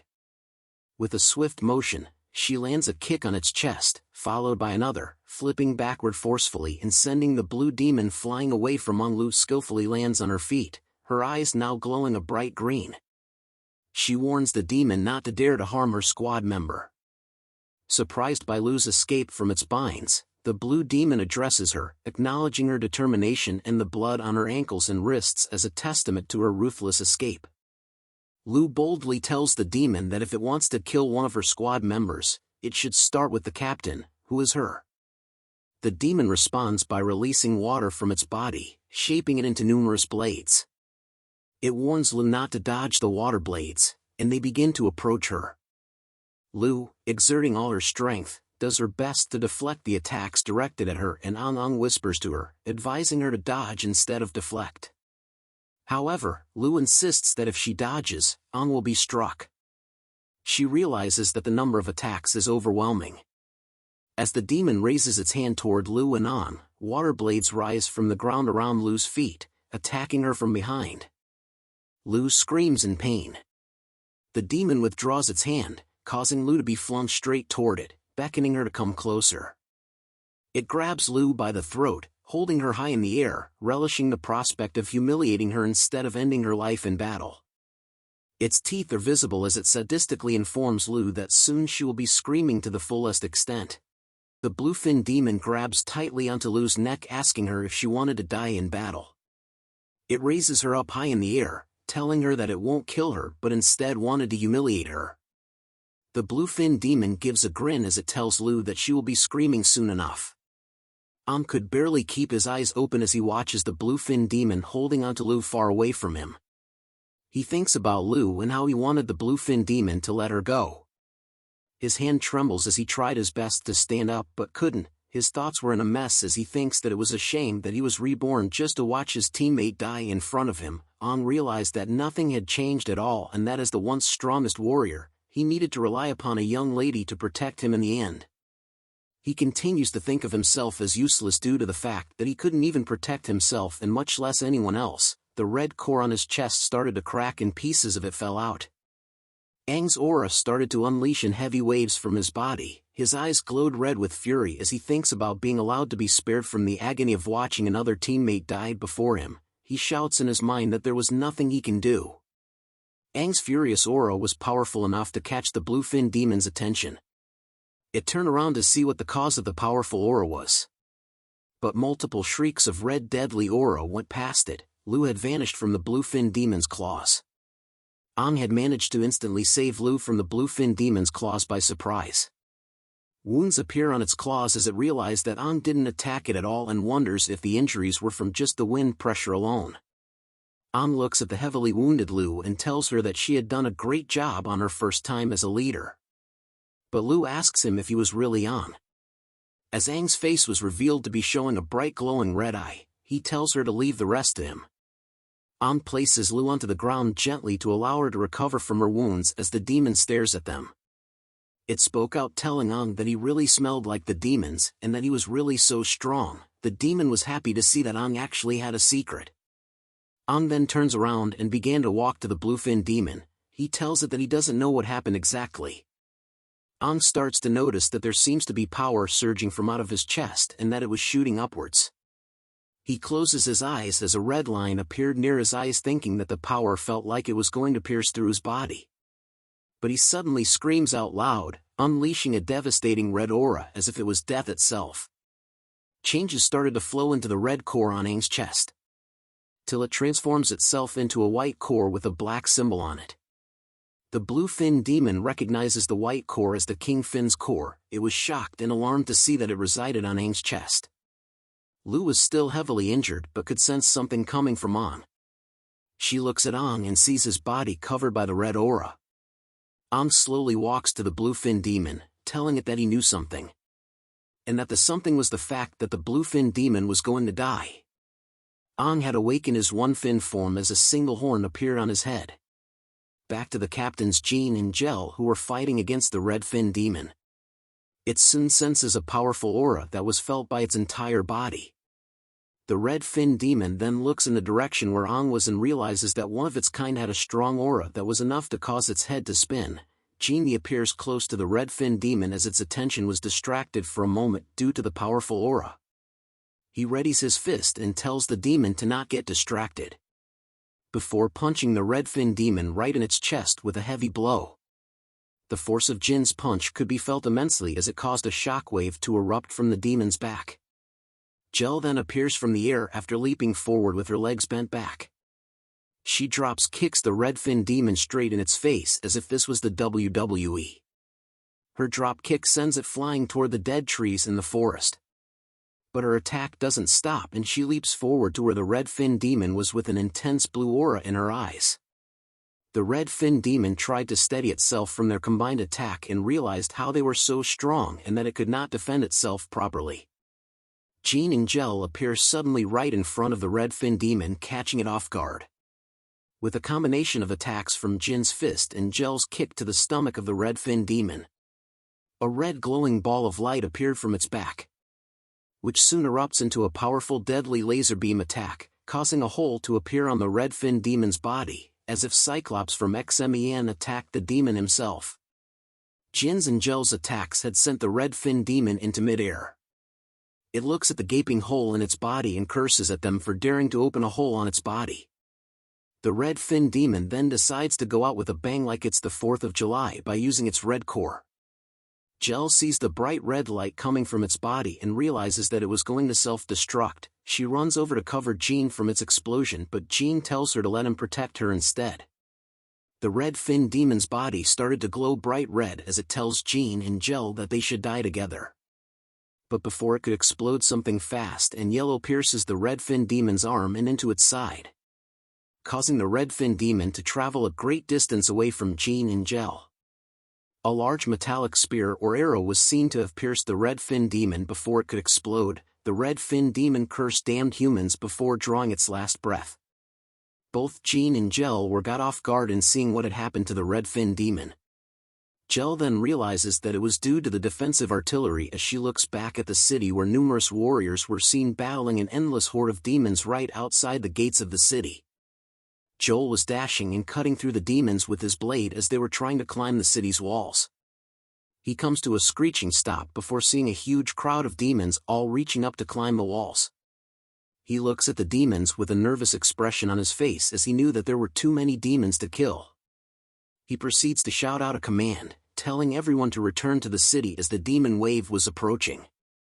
He yells out loud for Tang Tang and Jel to return as well. Jel informs Jean that they needed to return to the city as its citizens needed them.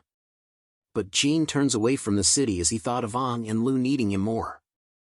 But Jel tells him that she felt just as bad as him and that they weren't just squadron leaders, but warriors. GYAT damn, am I right? Everyone, I'ma leave this scene in here for everyone to enjoy before we get back to the story. Comment below if this was the best part.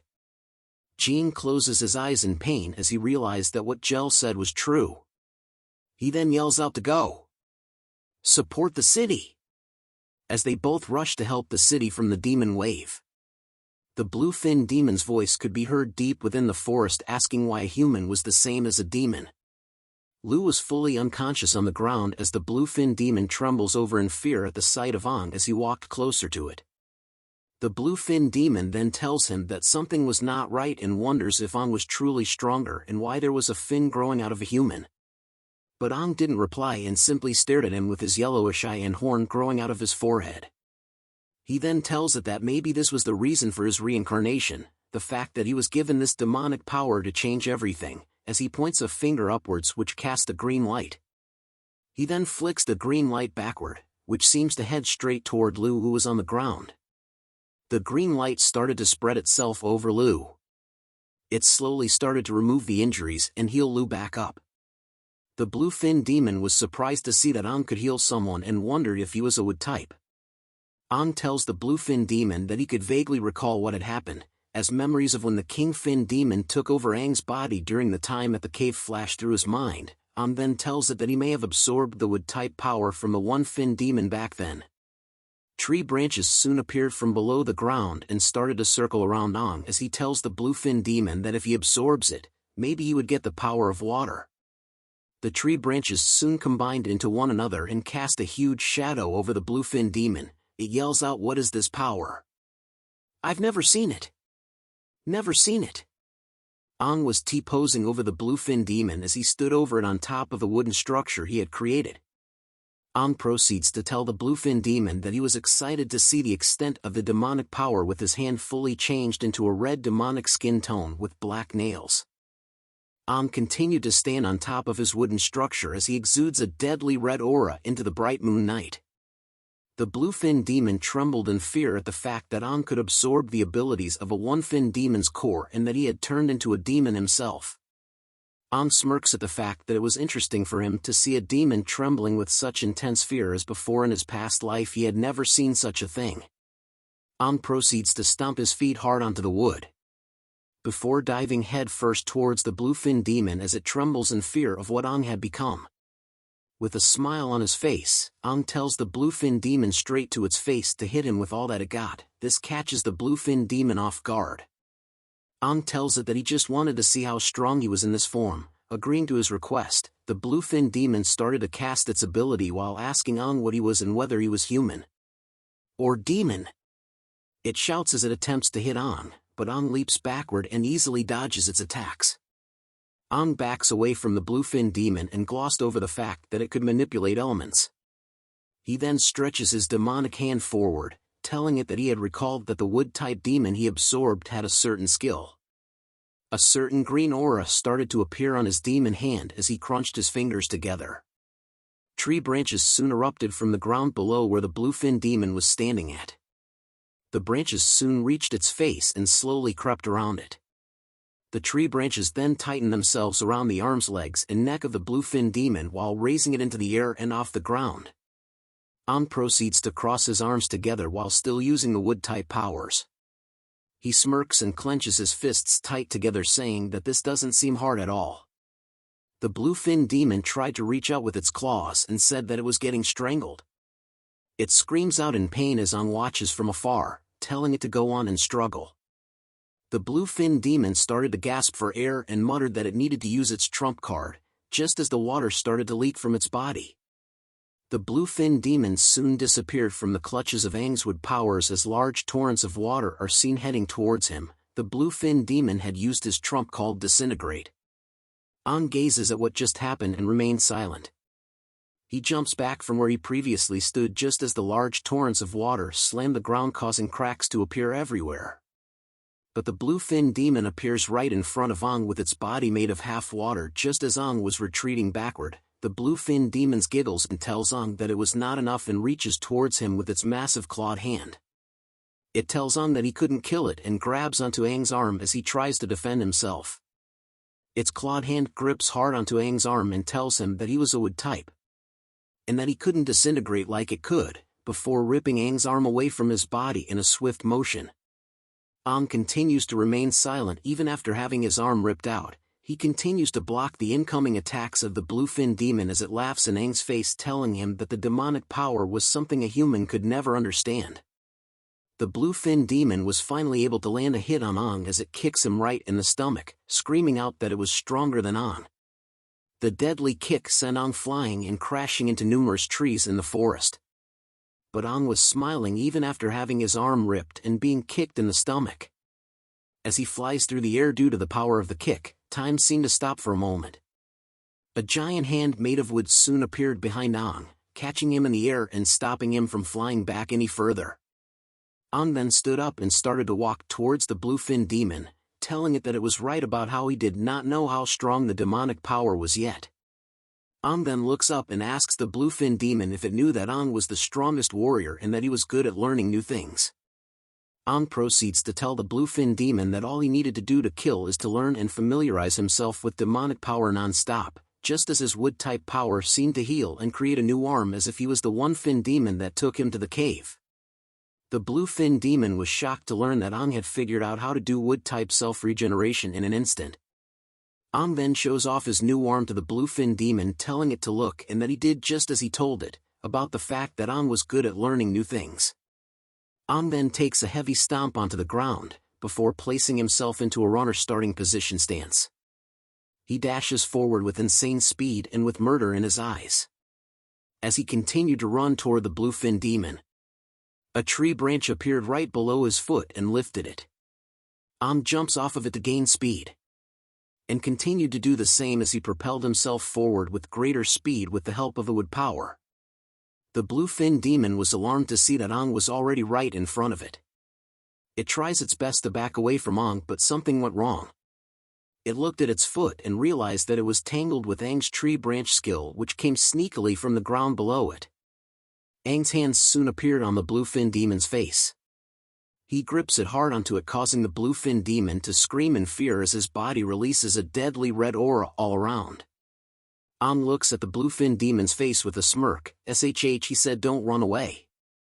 With the tree branches erupting from the ground to lift up. He now stood over the bluefin demon, causing it to kneel before as he holds its face close to his. Cracks started to appear on the bluefin demon's face as told it that he was getting bored of their fight.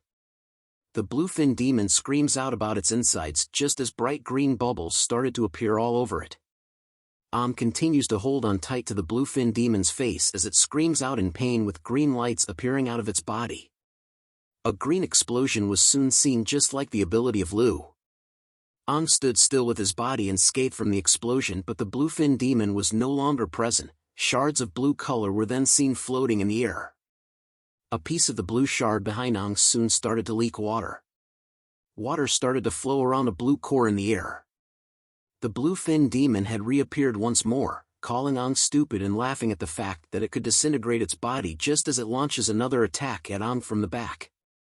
But spikes soon appeared from below the ground, piercing through the bluefin demon's body in many places, stopping its attack from ever reaching in the first place. Turns around and tells it that he knew about it and that its core, which was vital to demons, was not able to disintegrate itself. Carries himself over to the bluefin demon with his tree branches, calling it a stupid thing and that it had overestimated itself. The bluefin demon tried its best to reach out to its blue core that was exposed due to Aang's tree branches. But grabs it right in front of its face.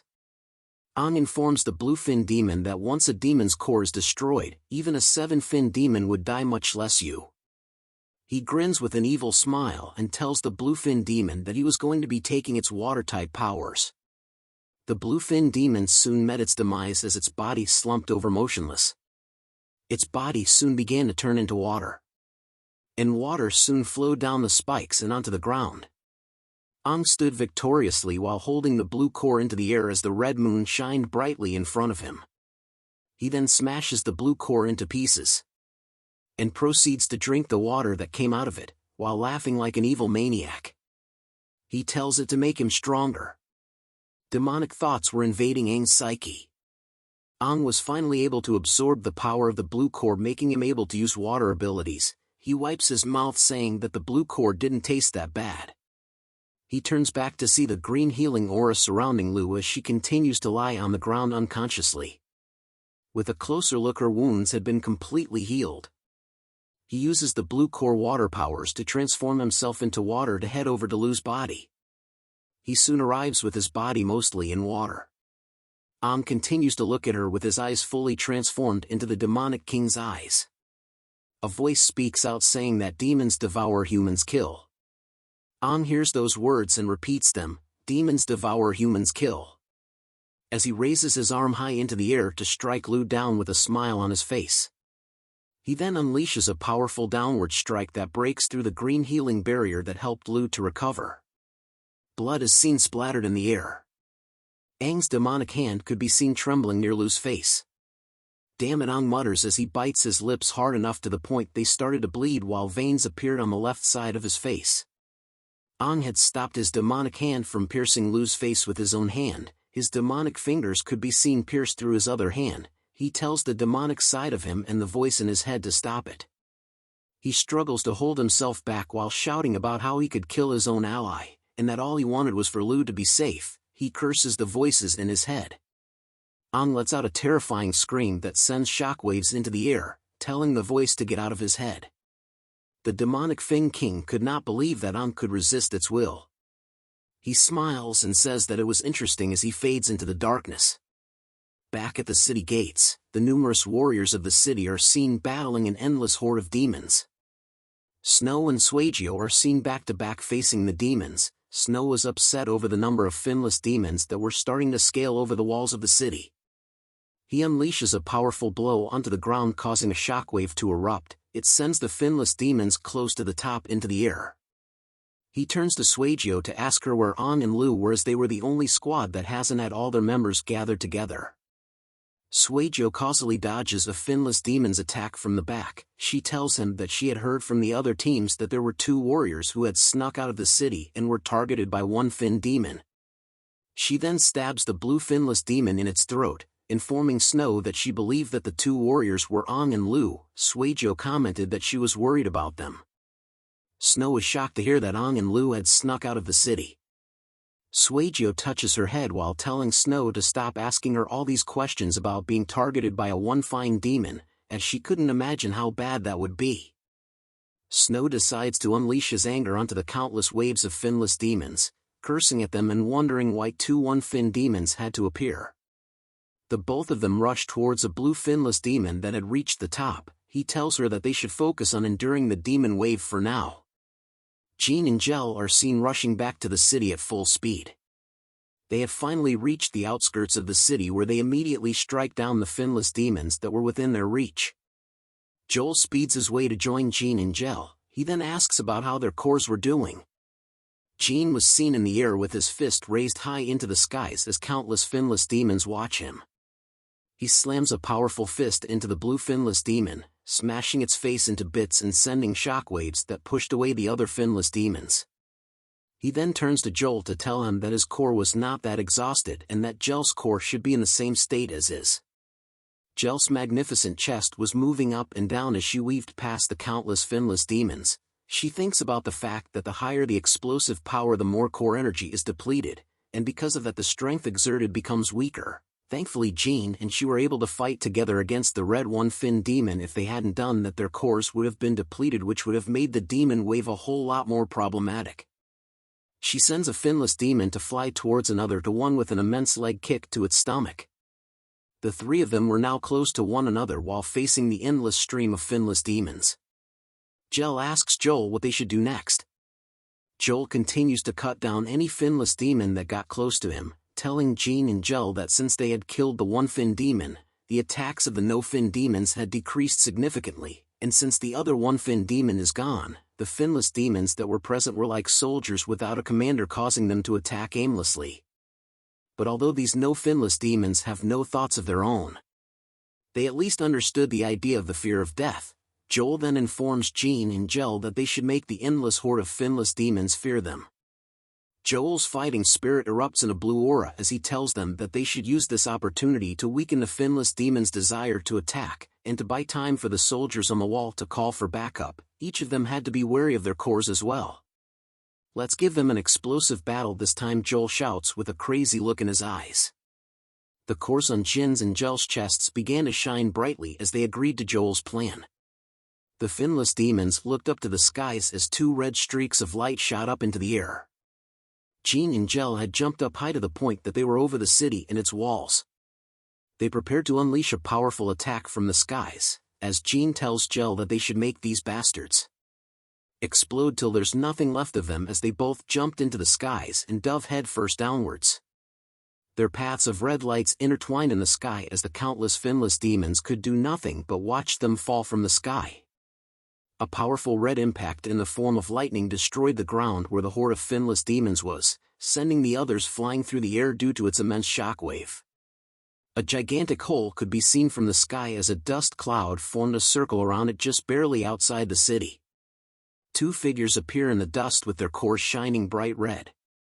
Jel informs Jean that this was the second time that they had to utilize their cores in battle if they included the attack on the one-fin demon as well.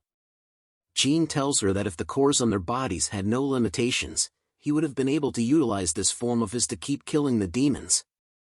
They both then took a step back and launched into a powerful red wave that cuts through the endless hordes of finless demons. Joel stood alone against numerous finless demons that were watching him. His blue aura rises from his body as he comments about the strength of the red cores was truly the most explosive. He then dashes through the waves of finless demons as well and heads towards the city wall. He smiles with joy as he cuts down the endless waves in front of him with his knife. Joel was a battle maniac. Snow and Shujio watched from above on the city's gates as the 3 squadron leaders tear through the endless horde of finless demons. Shujio wipes out her camera and takes a photo of them, commenting that it was an amazing moment as it was her first time witnessing their squadron leaders in action, showing off how strong they were.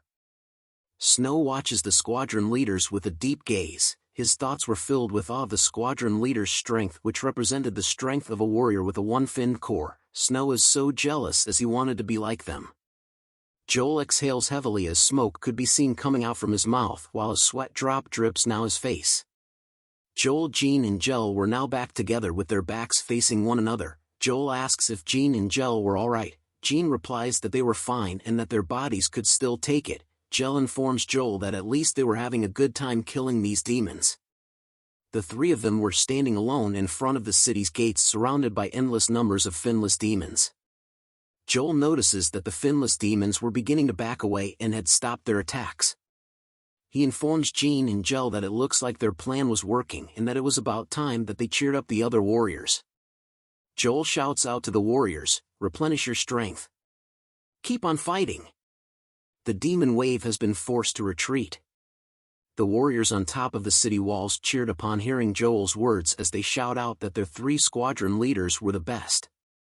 Joel heard their cheer and stated that it was wonderful to hear.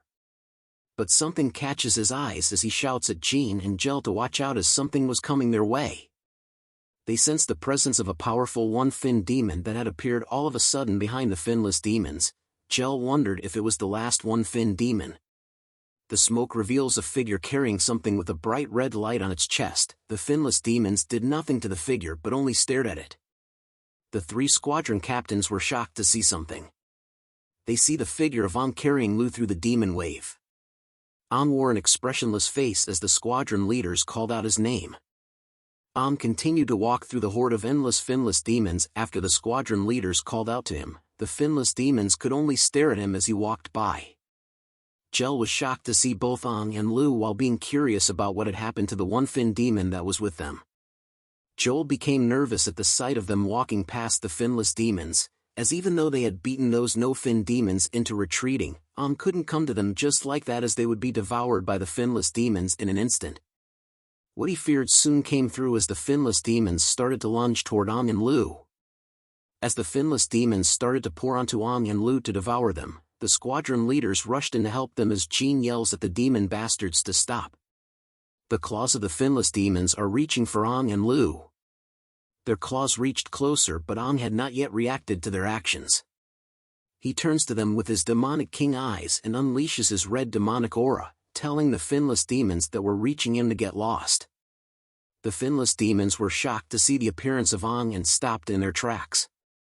A shockwave came out of Aang's body that sent the endless horde of finless demons back and forcing their retreat from him.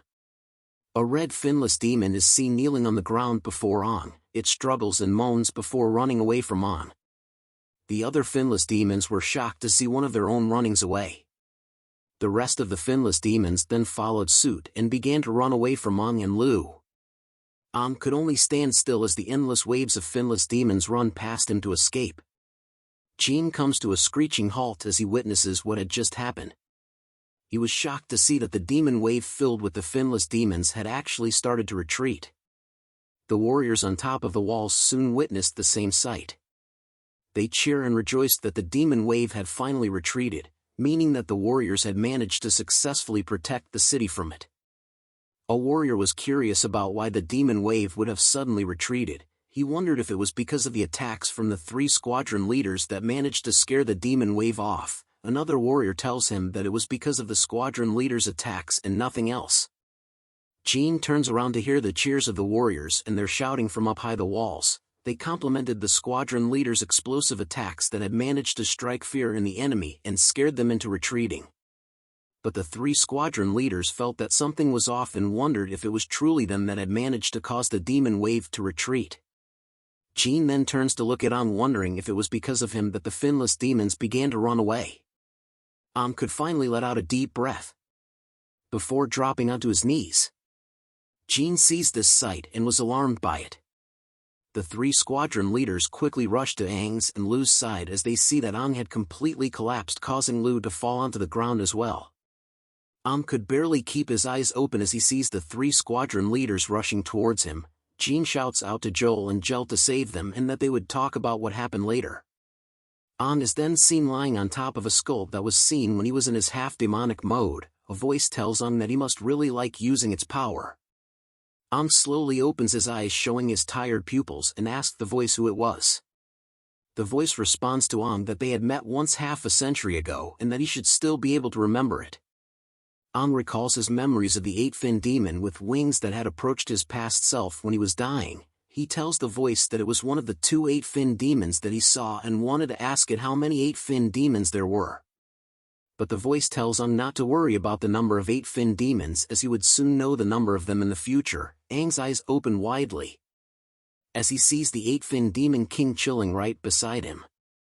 The 8-fin demon introduces itself to Aang as the Crimson Fin King, the strongest 8-fin demon. Aang could only stare in silence at the appearance of the Crimson Fin King. The Crimson Fin King thought deeply about the fact that Aang was not even scared upon seeing it, which made it no wonder how his consciousness managed to reject its will from before. The Crimson Fin King noted that Aang was truly the strongest soldier. Aang backs away from the Crimson Fin King, asking him why he had chosen him, but the Crimson Fin King assures him that he doesn't have to worry about being harmed by him for now. But Aang brushes off his reply, yelling at him about what was happening to his body. The Crimson Fin King touches his head and notes that Aang has been asking so many questions. The Crimson Fin King's hand had suddenly appeared right beside Aang's face, which shocks him. Another Crimson Fin King appeared behind Aang. He holds onto Aang's face, telling him that he will soon learn about his plans eventually and didn't need to be in such a rush. It points a sharp fingernail at Aang's body, telling him that his body was its as well, and due to a variety of reasons the Crimson Fin King might have to hibernate for a long time. He caresses Aang's naked body with its clawed hands, telling him face to face that in order to keep the both of them safe, Aang needed to work hard on evolving himself in the future. The Crimson Fin King that was holding onto Aang slowly vanished from him as he stares at the other Crimson Fin King that stood up in front of him. The Crimson Fin King reaches its hand towards Aang and continued on from what the other Crimson Fin King was saying, and that Aang needed to get closer to the near-perfect being that the Crimson Fin King was. Aang slowly stands up and laughs at the Crimson Fin King, asking it how low it thinks of us human beings. He yells out at the Crimson Fin King that it was a bastard and that he would kill it while attempting to punch the Crimson Fin King. But a voice shouts at Aang, telling him to wake up. Aang was seen half asleep in pajamas holding onto something. Shujio and Snow could be seen in the background rushing towards him as Aang was shocked to see that he was holding onto Lu's shirt with his fist raised in the air. Aang could stare at Lu's naked chest and commented that it was so white, but then realizes something was off. He had the monkey pervert face as he thinks about what he was doing. A slapping sound is heard in the air. Aang is seen on the ground being grappled by Lu's employees, who cursed him for doing what he did to Lu. They couldn't believe that Aang had the courage to grope Lu, and that even if he was Lu's savior, what he did was unforgivable. Another employee yelled out that they should cut off his hand and kill him afterward. Aang could only take in their attacks as a red handprint is seen on his face. Snow wondered if he should join in or stop it, while Shujio is seen taking photos of what was currently going on. Lu buttons her shirt with an embarrassed look, telling the employees to bury Aang after they were done with him. "Nonsense," said a voice behind Lu, causing her to turn around to see who it was. A man wearing a white uniform is seen standing with the 3 squadron leaders, asking Lu if that was how she was going to treat the savior of her life. Everyone in the room lowered their heads in the presence of the white uniformed man's arrival. Lu bows her head and calls him father, while the other employees called him master. Aang was still on the ground when he heard what they called the man in the white uniform. It was Lu's father. Joel introduces him as the leader of the famous martial arts sect in Helios City, the head of the Sidhu family called Sidhu Sungong. Joel then asks Aang if, since he was from Helios City too, surely he would recognize the man in front of him. Aang stares and thinks deeply that this man was the father of his comrade and the one who seems to have been taking care of him since he was in a coma. Aang proceeds to bow and show his respect to Lu's father, greeting him as sect leader Sidhu and thanking him for the good care that he had shown him. But sect leader Sidhu laughs it off and tells Aang that it was no worries. He touches Aang's shoulder and informs him that since he had saved his daughter's life, the Sidhu family is extremely grateful for his courage in rescuing his daughter. He turns to Jean and tells him to tell everyone that they can take a rest in the Sidhu family's dojo and that they would celebrate the demon wave's retreat later. The 3 squadron leaders bow their heads and apologize to him for the troubles. He informs the 3 squadron leaders that he had watched them since young so they didn't have to say such things and to treat the Sidhu family's dojo as their own home while taking care of his daughter. He explains that Lu has a pricky personality so they needed to punish her accordingly and train her well but made sure to not show her any special treatment. Jean informs the leader that there was nothing to worry about and that the 3 squadron leaders would do their best. Lu was upset over what she heard her father tell the squadron leaders. But Jean informs the others that they needed everyone to leave the room except Aang.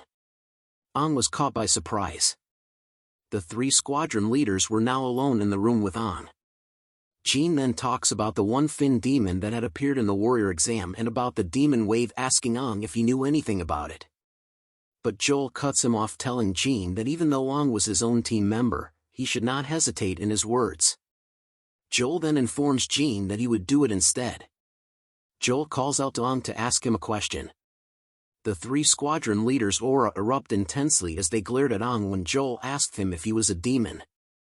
Thanks for watching the latest part from the voice of Manhwa. Subscribe for more content and don't forget to comment below what you want to see in the future. Like and share for more.